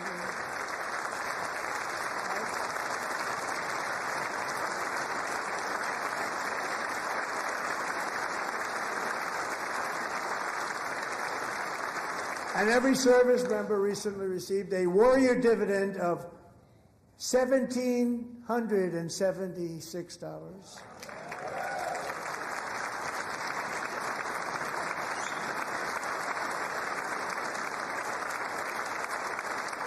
You know, they put it on my desk. We got the money from tariffs and other things, a lot of money we have. We have much more money than people understand.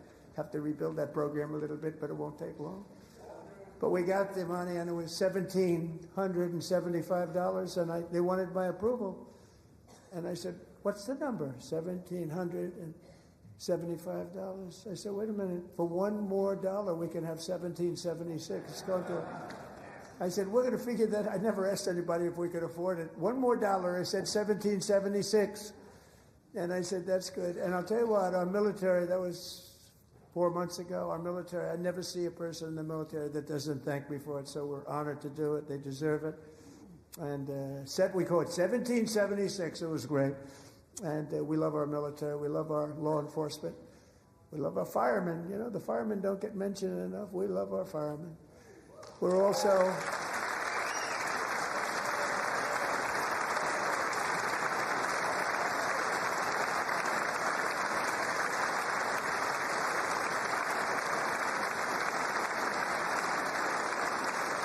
We're also restoring American security and dominance in the Western Hemisphere, acting to secure our national interests and defend our country from violence, drugs, terrorism, and foreign interference. For years, large swaths of territory in our region, including large parts of Mexico, really large parts of Mexico, have been controlled by murderous drug cartels.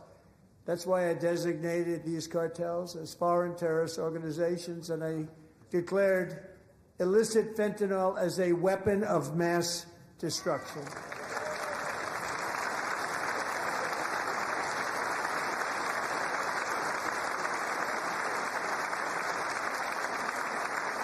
And with our new military campaign, we have stopped record amounts of drugs coming into our country and virtually stopped it completely coming in by water or sea. You probably noticed that.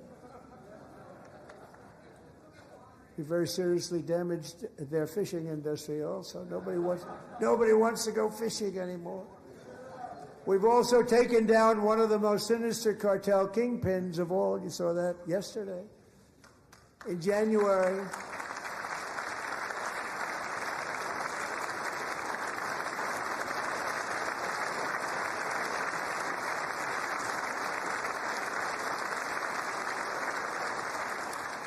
In January, elite American warriors carried out one of the most complex, spectacular feats of military competence and power in world history. No one's seen anything like it. Foreign leaders, I won't tell you who, called me and they said, very impressive, very impressive.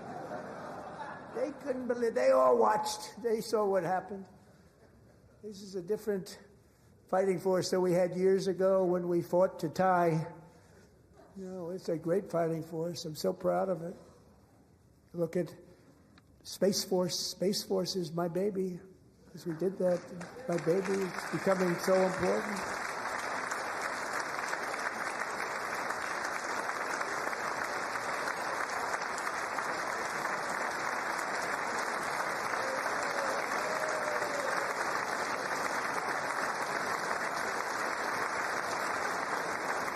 And America's armed forces overwhelmed all defenses and utterly defeated an enemy, good fighters, to end the reign of outlaw dictator Nicolas Maduro and bring him to face American justice.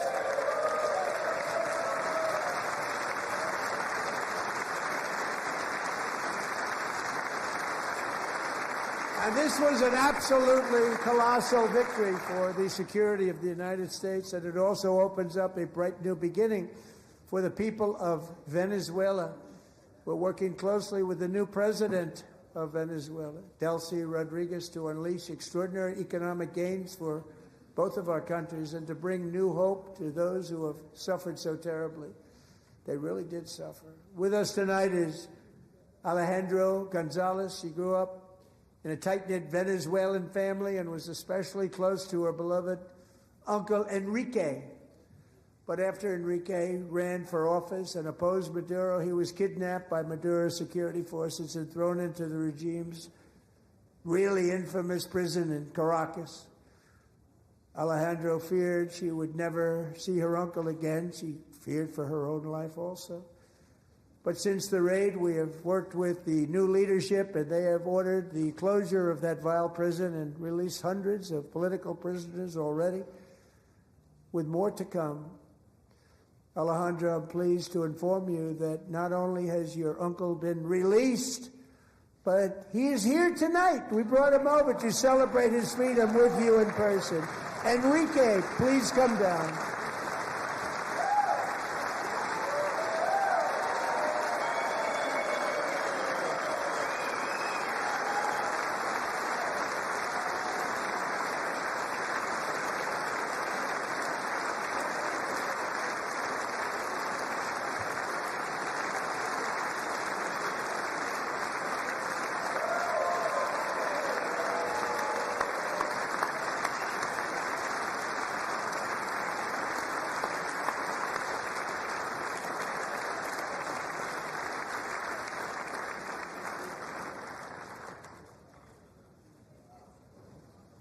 Thank you, Enrique. Have a good time. Nice to have you back, Enrique. There were many heroes on that January raid to capture Maduro. Really great heroes. It was very dangerous. They knew we were coming. They were all set. But the deeds of one warrior that night will live forever in the eternal chronicles of military valor. Chief Warrant Officer 5, Eric Slover, planned the mission and was the flight lead in the cockpit of the first helicopter, a big, beautiful, powerful helicopter. It was a massive Chinook carrying, as you can imagine, many, many American warfighters. Wearing the dog tags, his wife Amy had blessed with holy water before he left. She knew it was going to be a rough one. Eric steered the Chinook under the cover of night and descended swiftly upon Maduro's heavily protected military fortress. This was a major military installation, protected by thousands of soldiers and guarded by Russian and Chinese military technology. How did that work out? Not too good. While preparing to land, enemy machine guns fired from every angle, and Eric was hit very badly in the leg and hip, one bullet after another. He absorbed 4 agonizing shots, shredding his leg into numerous pieces. And yet, despite the fact that the use of his legs was vital to successful helicopter flight, legs are the most important part of flying a helicopter, to deliver the many commandos who would capture and detain Maduro was the only thing Eric was thinking about. Then, even as he was gushing blood, which was flowing back down the aisle, helicopter lands at a steep angle. The machine guns stood right in front of him. They were right in front of him, 2 machine gunners who escaped the wrath of the previous planes. Eric maneuvered his helicopter with all of those lives and souls to face the enemy and let his gunners eliminate the threat. Turned the helicopter around so the gunners could take care of business, saving the lives of his fellow warriors from what could have been a catastrophic crash deep in enemy territory. Only after safely landing the helicopter with all the warriors aboard in the exact right spot, which was vital to the mission, we probably would have had to maybe cancel the mission if that didn't happen. Eric told his co-pilot, also wounded but not as gravely, to take over. I'm about ready to pass out. The success of the entire mission and the lives of his fellow warriors hinge on Eric's ability to take searing pain. It was unbelievable what's happened to his legs of the bullets and keep on flying and landing, and people knew what was happening. Everybody in the back of the helicopter knew because they saw the blood pouring down the aisle. Chief Warrant Officer Slover is still recovering from his serious wounds, but I'm thrilled to say that he is here tonight with his wife Amy, Eric, and Amy, come on in.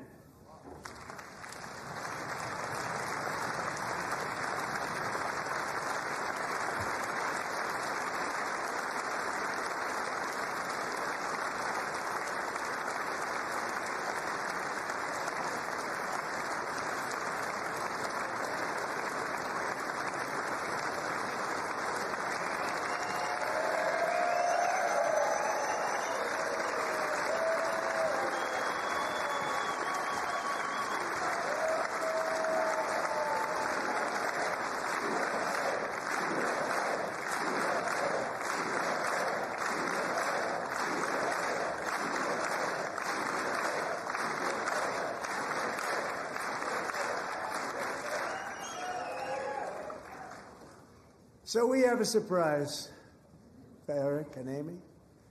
In recognition of Eric's actions above and beyond the call of duty, I would now like to ask General Jonathan Braga to present Chief Warrant Officer Slover with our nation's highest military award, the Congressional Medal of Honor.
Well, thank you very much, Eric and Amy. Great to get to know you. I met with them and with a lot of their fellow warriors at Fort Bragg recently. You notice the name Fort Bragg. We have it back. We brought it back. We won the First World War with it, the Second World War with it, and then they decided to change the name. So we changed it back. Everybody wanted to change back, too. And 10 of Eric's fellow warriors from that incredible night of victory will also be receiving medals at a private ceremony that will soon be held at the White House. And Eric will be there. Thank you.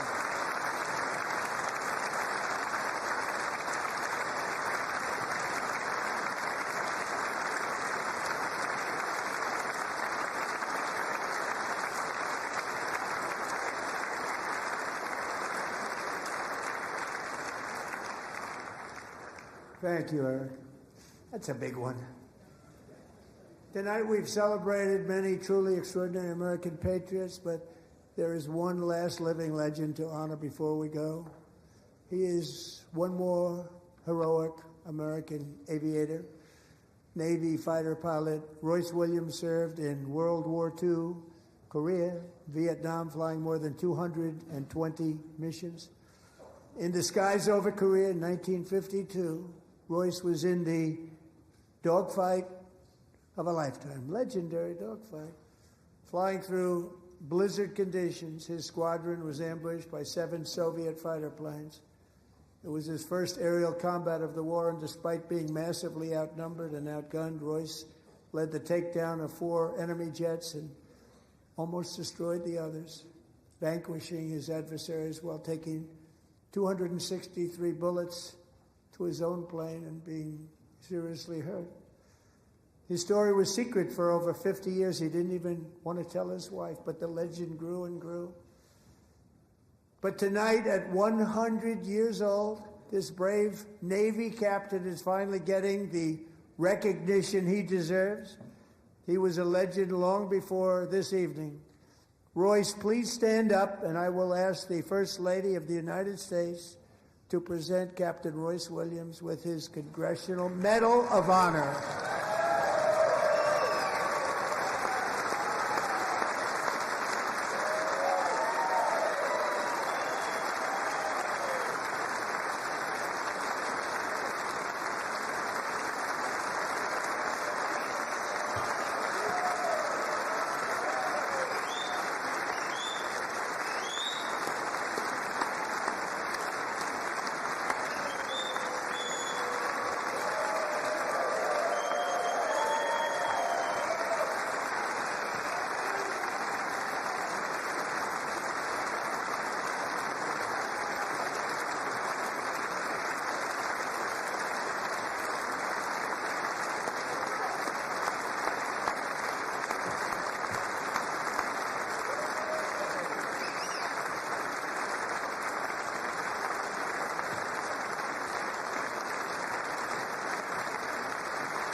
Thank you, Royce, and thank you, Eric. I've always wanted the Congressional Medal of Honor, but I was informed I'm not allowed to give it to myself, and I wouldn't know why I'd be taking it, but if they ever open up that law, I will be there with you someday. But you know, that's our highest honor, Congressional Medal of Honor, and that's a big thing. And it's an honor to be in the same room with you. Thank you both very much, Eric. Thank you.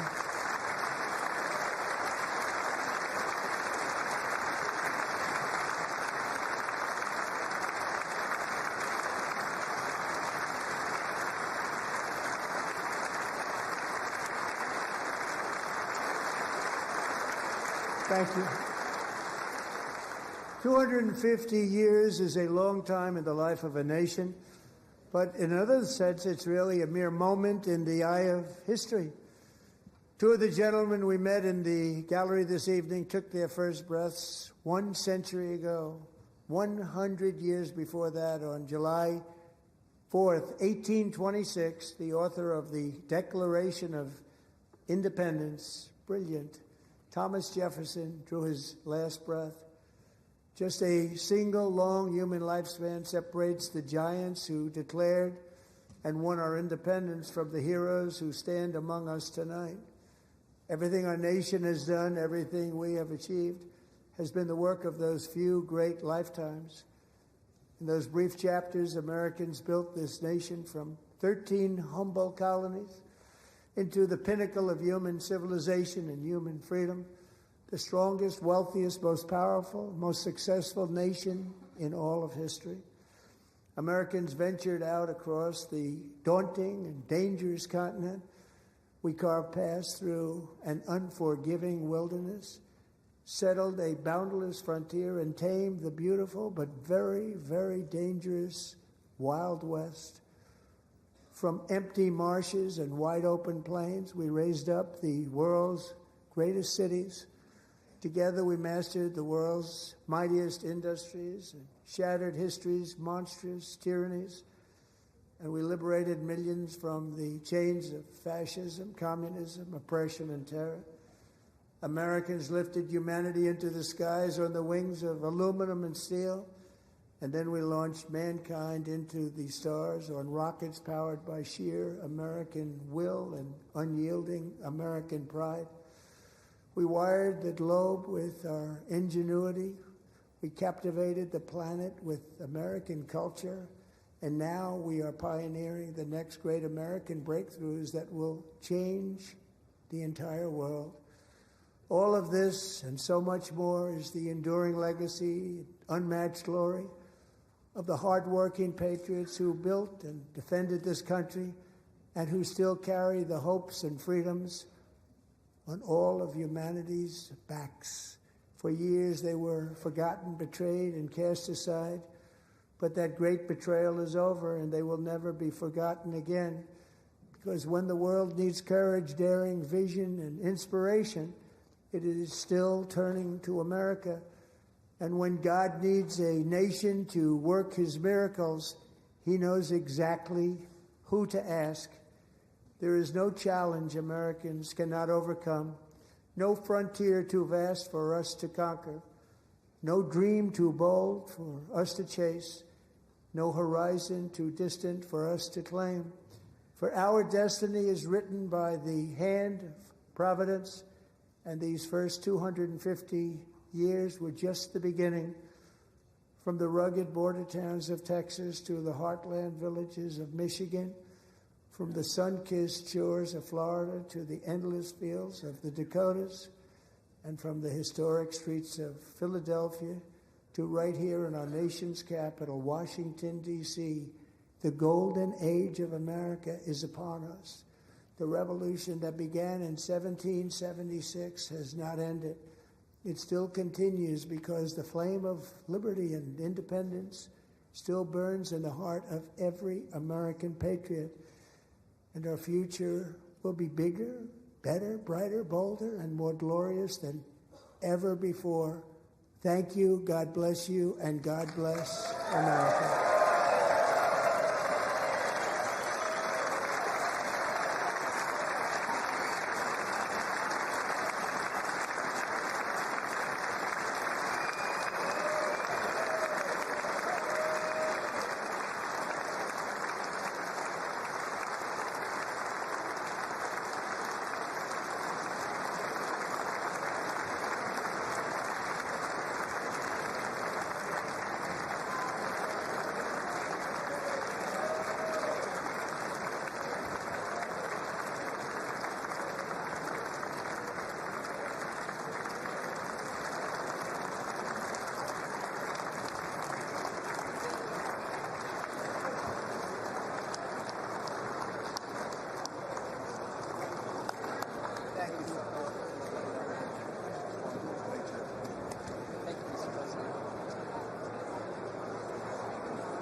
President, that was a home run. Mr. President.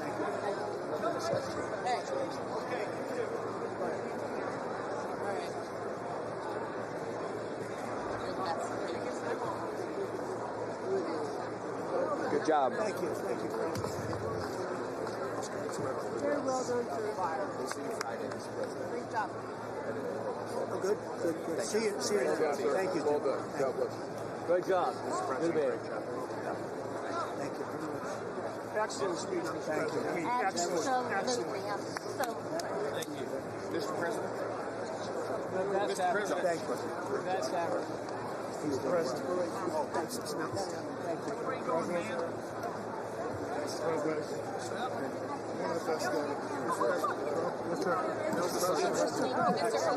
One of the best. I'm so proud of you. Thank you for honoring those veterans. Luger. Good. I think you should take the rest of the day off. I think we have to. We're going to have to. Thank you. All right, guys. You killed it. Thank you, Virginia. Best speech with the president. It was amazing. It really was. Home run. Really a grand slam. America loves you, Loss. Thank you. It was amazing. America loves you. Oh, look at this guy. I like that guy. I want that guy.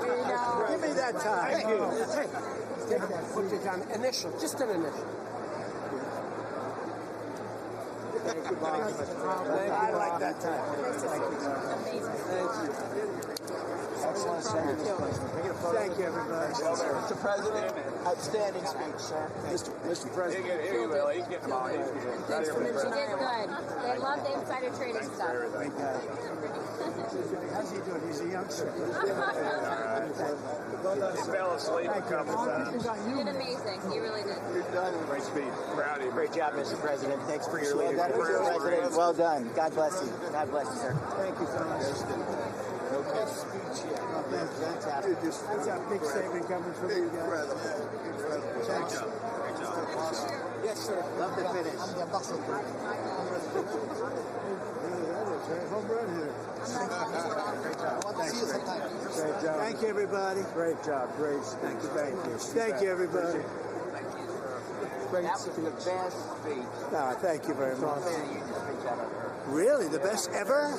That's a nice. Coming from you, that's a big statement. It's also the longest. Great job on television. Also the longest president. Thank you so much. Take care. Thank you. Still need to talk to you. Congratulations, Mr. President. Thank you. Mr. President. That's great. That's great. Thank you.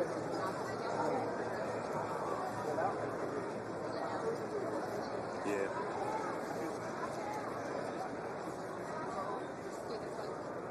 Can we go out?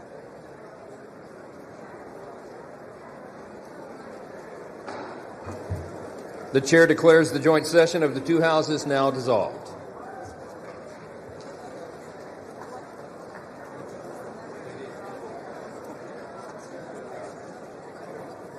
All right, buddy.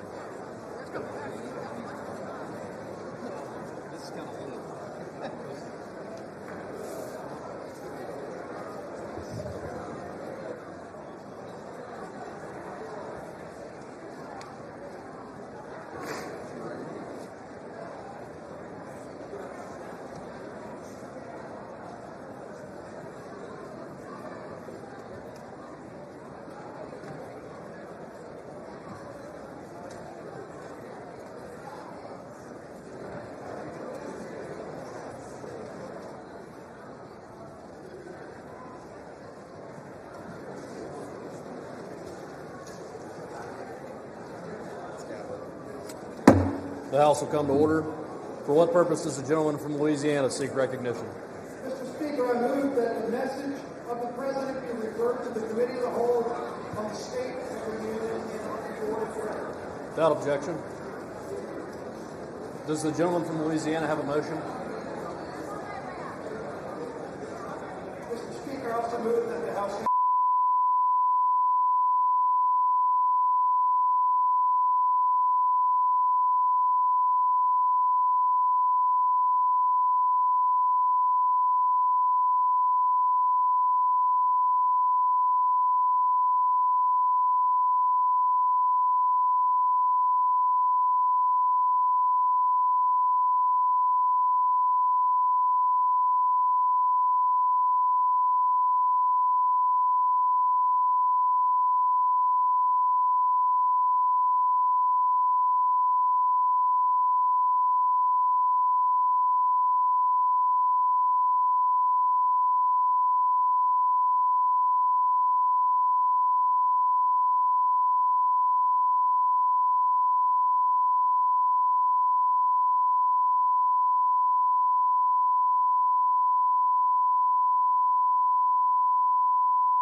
Good evening.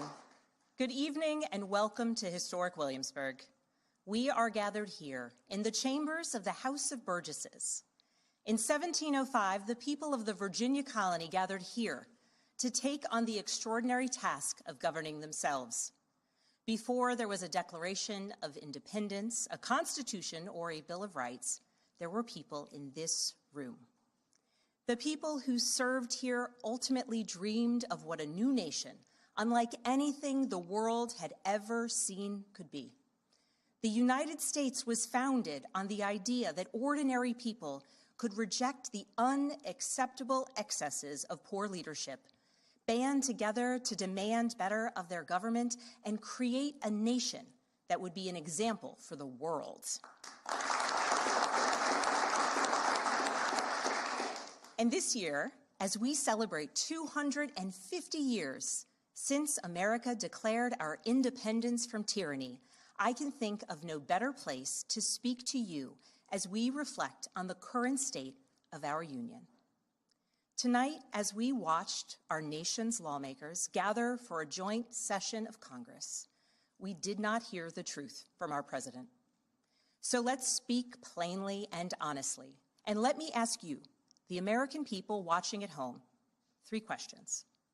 Is the president working to make life more affordable for you and your family? Is the president working to keep Americans safe both at home and abroad? Is the president working for you? As I campaigned for governor last year, I traveled to every corner of Virginia, and I heard the same pressing concern everywhere. Costs are too high in housing, healthcare, energy, and childcare. And I know these same conversations are being had all across this country. Because since this president took office last year, his reckless trade policies have forced American families to pay more than $1,700 each in tariff costs.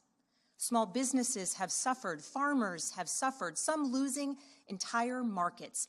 Everyday Americans are paying the price.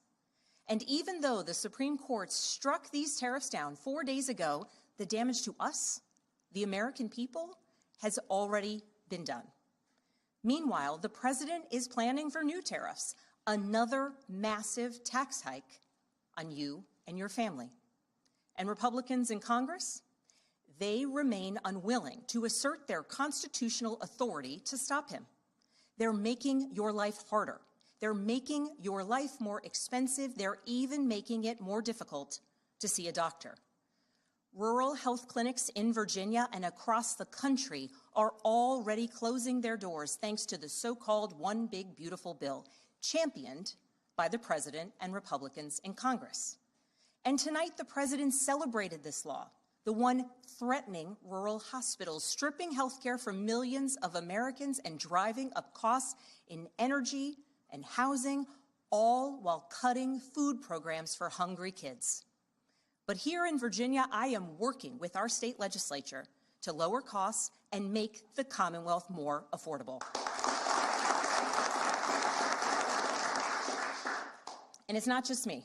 Democrats across the country are laser focused on affordability in our nation's capital and in state capitals and communities across America. In the most innovative and exceptional nation in the history of the world, Americans deserve to know that their leaders are focused on addressing the problems that keep them up at night. Problems that dictate where you live, whether you can afford to start a business or whether you have to skip a prescription in order to buy groceries. So I'll ask again, is the president working to make life more affordable for you and your family? We all know the answer is no. I grew up in a house of service. My mother was a nurse, and my father was a career law enforcement officer. I began my career by following in my father's footsteps as a federal agent, working money laundering and narcotics cases. I worked side by side with local and state police to keep our community safe and to uphold and enforce the law. Law enforcement officers across the country know that it is a unique responsibility to do the serious work of investigating crimes, comforting victims, and making arrests. It's about building trust, and that requires an abiding sense of duty and commitment to community. And yet, our president has sent poorly trained federal agents into our cities, where they have arrested and detained American citizens and people who aspire to be Americans. And they have done it without a warrant. They have ripped nursing mothers away from their babies. They have sent children, a little boy in a blue bunny hat, children to far-off detention centers, and they have killed American citizens in our streets. And they have done it all with their faces masked from accountability. Every minute spent sowing fear is a minute not spent investigating murders, crimes against children, or the criminals defrauding seniors of their life savings. Our president told us tonight that we are safer because these agents arrest mothers and detain children. Think about that. Our broken immigration system is something to be fixed, not an excuse for unaccountable agents to terrorize our communities.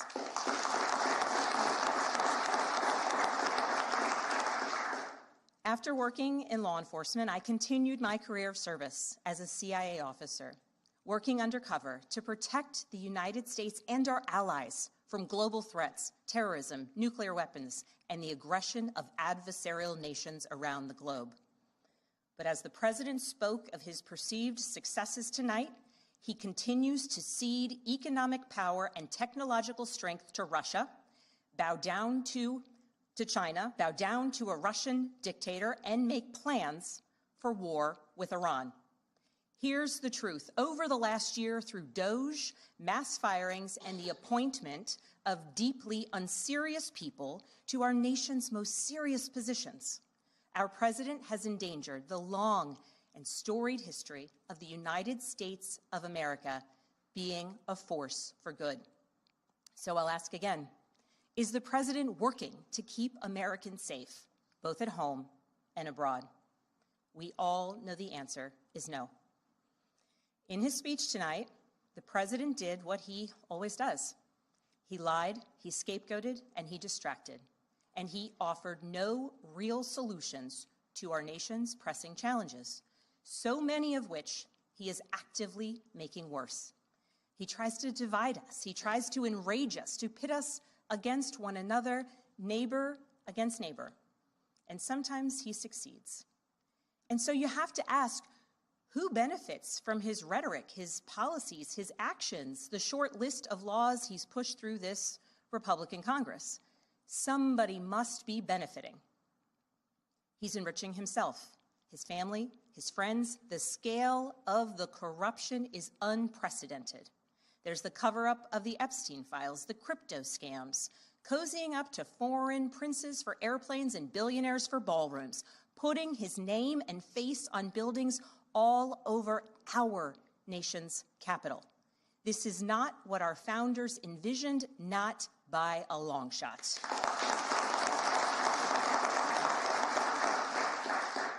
So I'll ask again, is the president working for you? We all know the answer is no. But here's the special thing about America. On our 250th anniversary, we know better than any nation what is possible when ordinary citizens, like those who once dreamed right here in this room, reject the unacceptable and demand more of their government. We see it in the determination of students organizing school walkouts all across the country, whose voices are becoming so powerful that the governor of Texas seeks to silence them. We see it in the bravery of Americans in Minnesota standing up for their communities, from peacefully protesting in sub-zero temperatures to carpooling children to school so that their immigrant parents are not ripped away from them in the parking lot.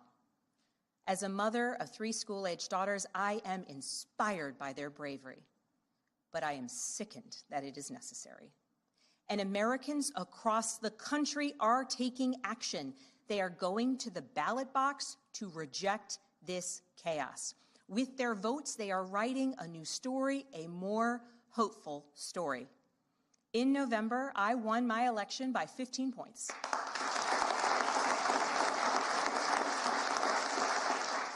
And we won 13 new seats in our state legislature. Because voters decided they wanted something different. Our campaign earned votes from Democrats, Republicans, independents, and everyone in between. Because they knew as citizens they could demand more, that they could vote for what they believe matters, and that they didn't need to be constrained by a party or political affiliation. This is happening across the country. New Jersey elected Mikey Sherrill as governor in a double-digit victory. Democrats flipped state legislative seats in places like Georgia, Iowa, Mississippi, and Texas. The list goes on and on. Ordinary Americans are stepping up to run in the spirit of our forefathers. They are running to demand more and to do more for their neighbors and communities. I know the story well. I first ran for office in 2018 alongside dozens of other Democrats who did the seemingly impossible, flipping 41 seats in Congress. In my case, I was the first Democrat elected in 50 years, swinging our district 17 points. Those who are stepping up now to run will win in November because Americans, you at home, know you can demand more and that we are working to lower costs. We are working to keep our communities and our country safe, and we are working for you.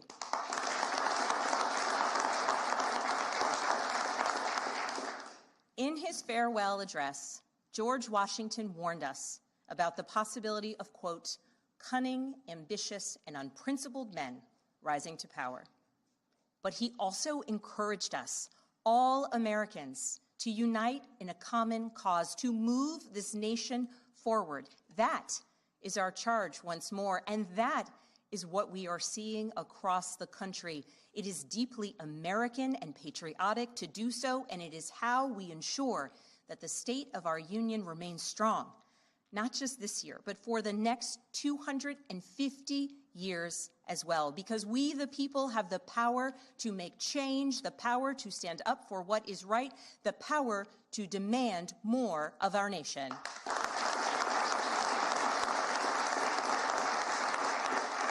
May God bless the Commonwealth of Virginia, and may God bless the United States of America.